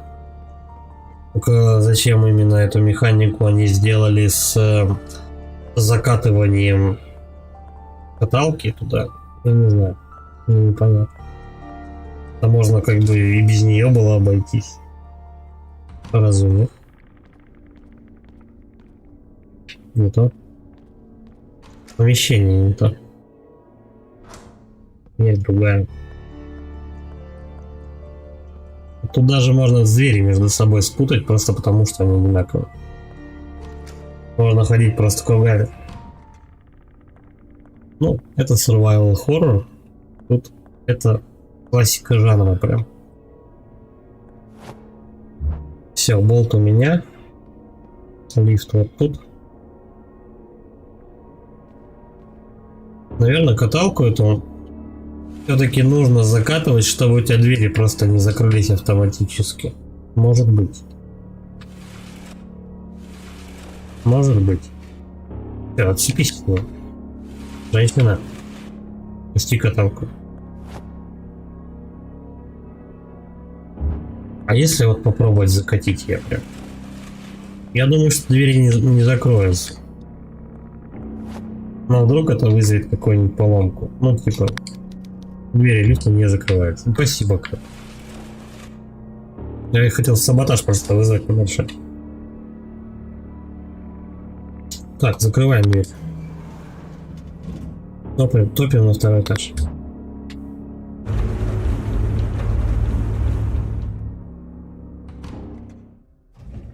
Прям стол сразу наготове. Никто не нападает.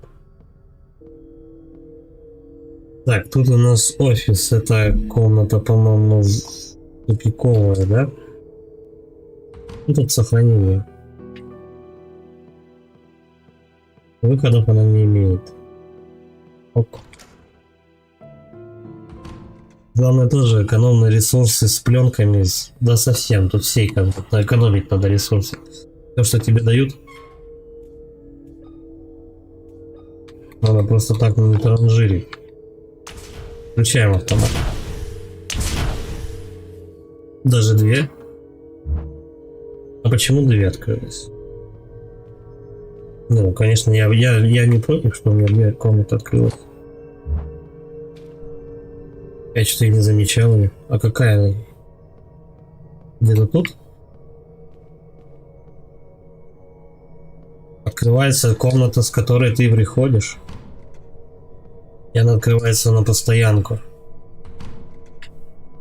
Слушай, ну прикольно.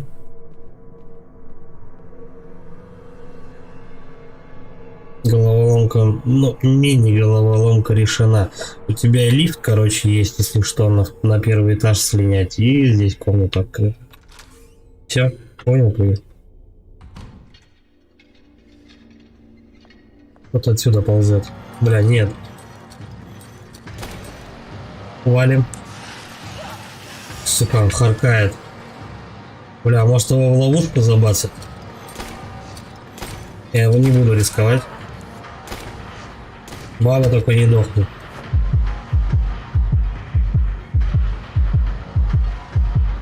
Подожди. Все, он встает. Добиваем. Я вот на петушечку сейчас был, чтобы заново сейчас полчаса не переигрывать. Ну не полчаса. Лечимся. Я так понял, то, что аптечка заменяет мне 3 укола, да? Так себе. Хорошо. Комбинируем с патронами. Я бы вот на самом деле танковое управление бы лучше в настройках отключал, а крестовину бы оставил на выбор оружия. Чтобы это было можно быстрее делать, а то так. Пока зайдешь в инвентарь, пока открой. Бля, я думал, кто скрипит тут.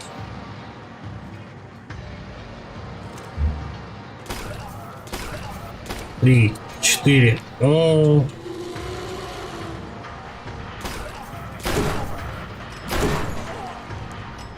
Плохо дело. Она мимо шмаляет. Да. Чувак вообще не вовремя опустил свой меч. Так. 4 удара женщина выдерживает на себя. Не густо. Я сейчас 3 патрона просто промазал. Такое ощущение, что он блок какой-то ставит, но блоков он не ставил визуально. Не знаю. Надо теперь учиться с этими мобами мочить. 4 удара, вот реально. Что это такое?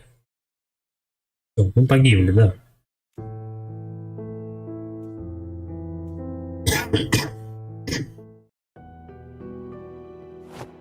Ой, блядь, теперь надо вспоминать. То есть мне надо весь этот замут с болтом переигрывать? Твою мать.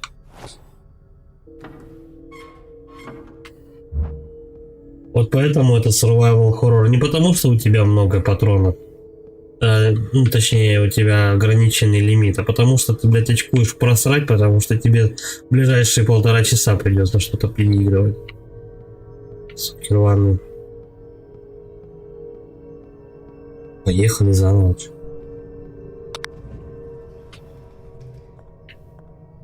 А сохранение как раз, блин, ограниченное количество, и ничего ты сделать не можешь.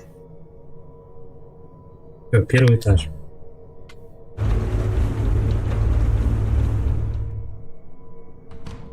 По-моему, кроме болта я ничего не понимаю.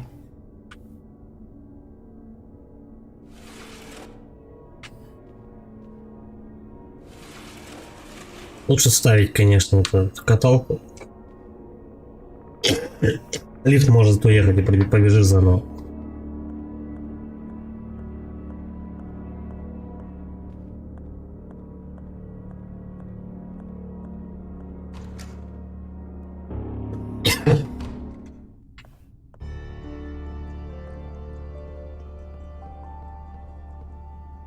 Так, тут у нас срезка.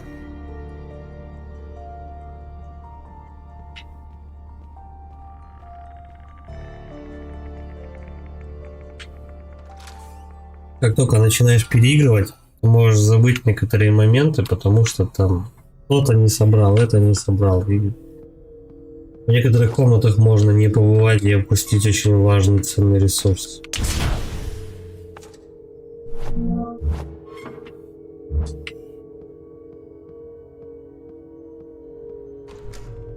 Только хоть ее, знаете, на пленку, блядь, взламывай. Ну, просто чтобы хотя бы у тебя много было сохранений.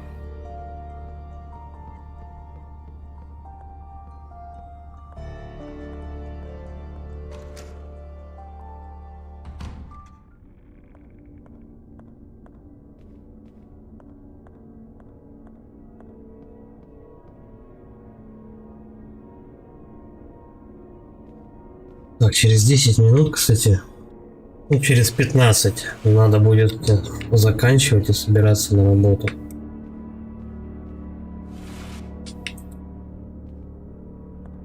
Завтра будет стрим вечером.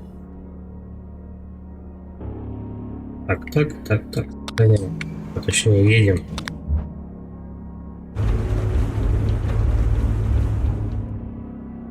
Завтра, я думаю, стрим запущу где-то часов в 7 вечера.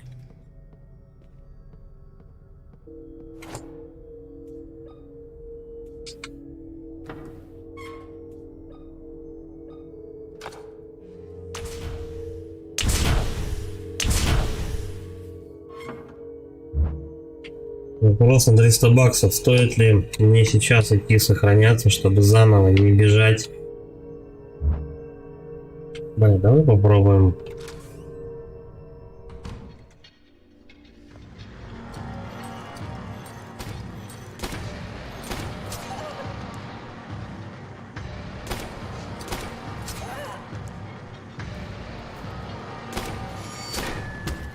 Точка уперлась. Какую-то. Она в кувшин уперлась и не смогла нормально отпрыгнуть. Вот падла. Давай лечимся. Раз. Два. Я не знаю. По идее надо чистить коридор.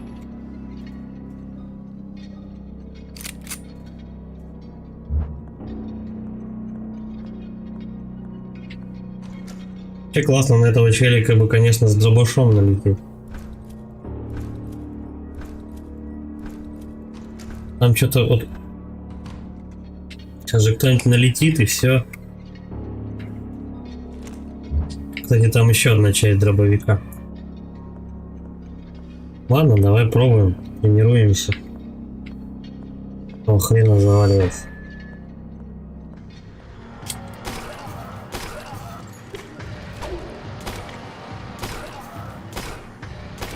Подохни тут.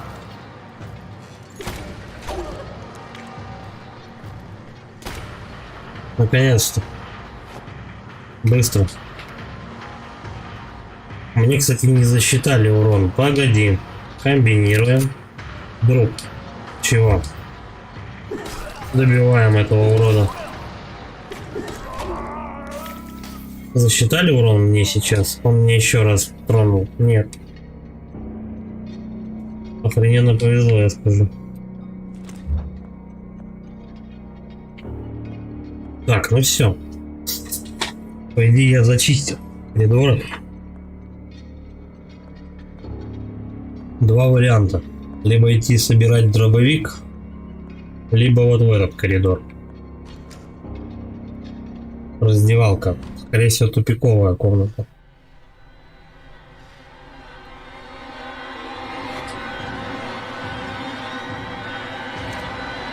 А чё вы не предупреждаете, то что тут света нет? Я думал, загрузка какая пошла, глюки, может, что.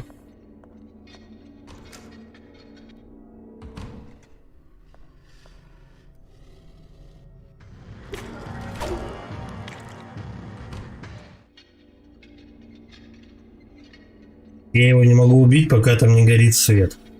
Этот свет он не дает мне включить. Где он сейчас окажется? Сука.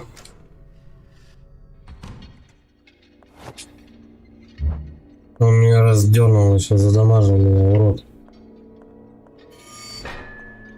Блять, вот отстой. Добегался, короче говоря.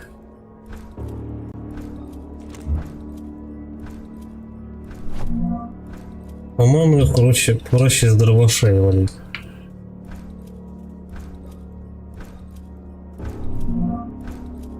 Дробовик. Полноценный. Я думал, из трех запчастей он будет состоять. Некто в костюме радиационной защиты ходит кругами вокруг трупа.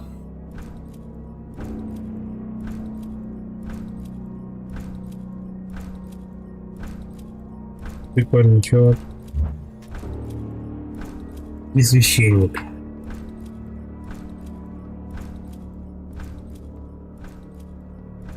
Давай подбираем патроны. Придется это еще использовать раз.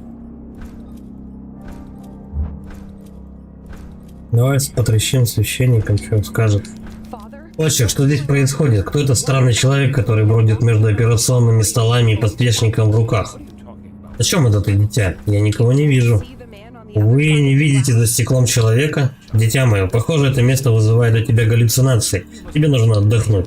Отче, я уже не понимаю, где реальность, а где плод моего воображения. Позволь рассказать тебе одну историю. Сотни лет тому назад этот остров был домом для племени аборигенов.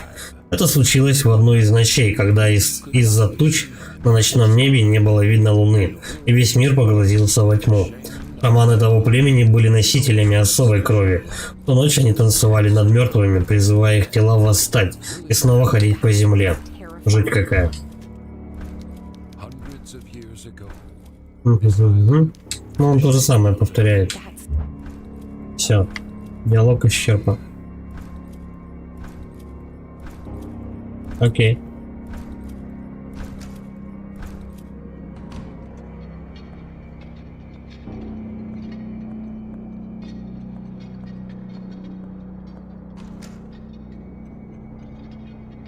Я чисто позаглядываю в комнаты.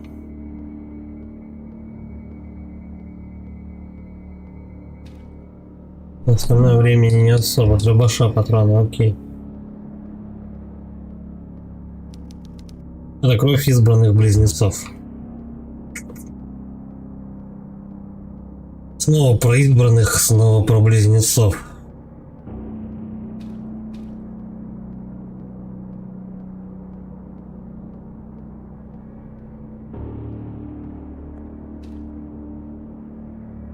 Бля, я думаю, если я подам питание, он подорвется и начнет меня кромсать просто.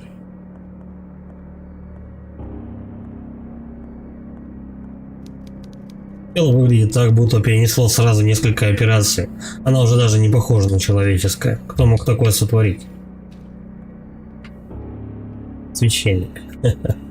Ему виной. Тихо.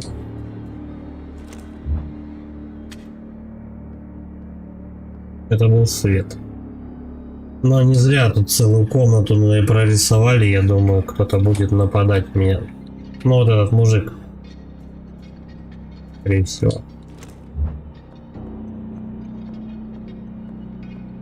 Так, получается, что у нас проход-то только один остался. Здесь же я был, правильно? Да, тут священник ходит. Там у нас раздевалка. Давай, наверное, попробуем все-таки в раздевалку. Еще немножко времени у меня есть. Я попробую пройти в раздевалку. Вот здесь еще проход.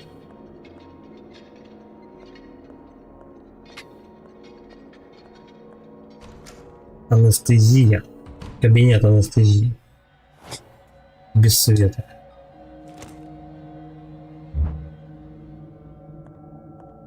Ну, тут никто не нападает хотя бы.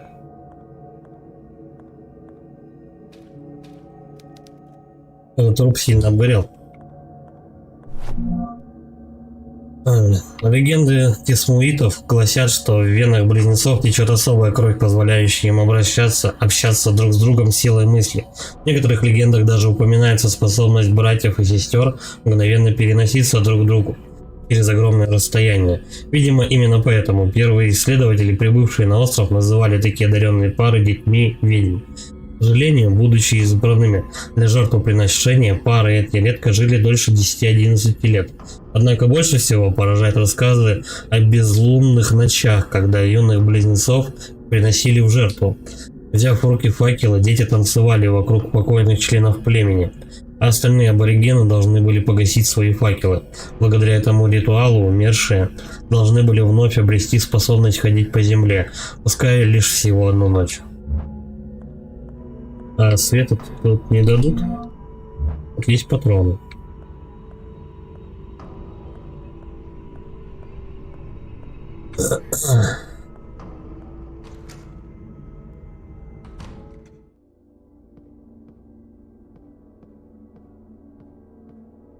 Я тут был. Ну да. Эта штука 2 входа имеет, получается. А чё я тут дверь не заметил тогда? Подожди. Да, я сюда забегал и брал эти... Я брал тут патроны.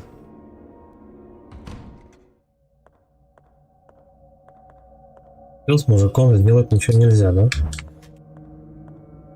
Окей.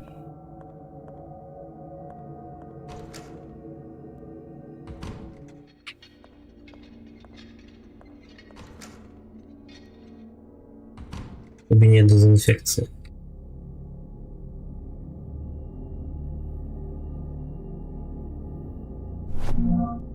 Лечилка. Она мне нужна? Нет. Пока нет. Микроскопы и прочий медицинский инвентарь. Патроны для дробовика. Ничего. 15 ноября 1980 год. Мария подхватила редкую инфекцию. Обе мои дочери пропали без вести. Отец скончался. Вернувшись из деловой поездки, я застал свой дом окруженным полицией. Без тени колебаний старший офицер парой фраз разрушил весь мой мир. А потом полицейские набросились на меня с расспросами, даже не дав повидаться с Марией. Она выглядит как живой труп. Ее кожа, кажется, обожженная радиацией, разрушается. Черты лица стали приобретать зловещий характер. Зрачки в ее глазах стали неразличимы, а единственные звуки, которые она издает, напоминают звериный рык. После того, как Мария напала на двоих медсестер, ее руки и ноги привязали к кровати. Одной из медсестер она нанесла серьезные вещи. А еще Мария теперь никого не узнает, даже меня. Теперь даже самым мощным седативом не под силу ее усмирить. Не знаю, что с ней сделали, но я не остановлюсь, пока не найду лекарства и не накажу тех, кто виновен в этом злодеянии. Понятно. Ладно, надо бежать на сохранение, а мне нужно потом одеваться на работу. Все. Время-то идет. Надо вспомнить, где у нас сохранение вообще есть. Потом сюда надо будет заходить.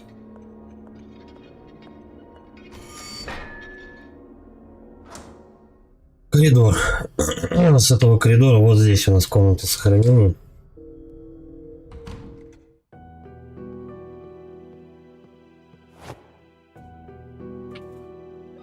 Да, все-таки кнопок не так уж и много, в смысле, кассет с записью не так уж и много. Ладно, пойдем. Будем выживать как-нибудь в этом непростом деле. Но это уже совсем, как говорится, другая история. Вот, давайте на этом сегодня будем заканчивать. Все обязательно будет продолжение. Ладно, все. Кто не подписывался на канал, лайки, комменты, подписка, все знают. В общем, спасибо за просмотр. Всем удачи и пока.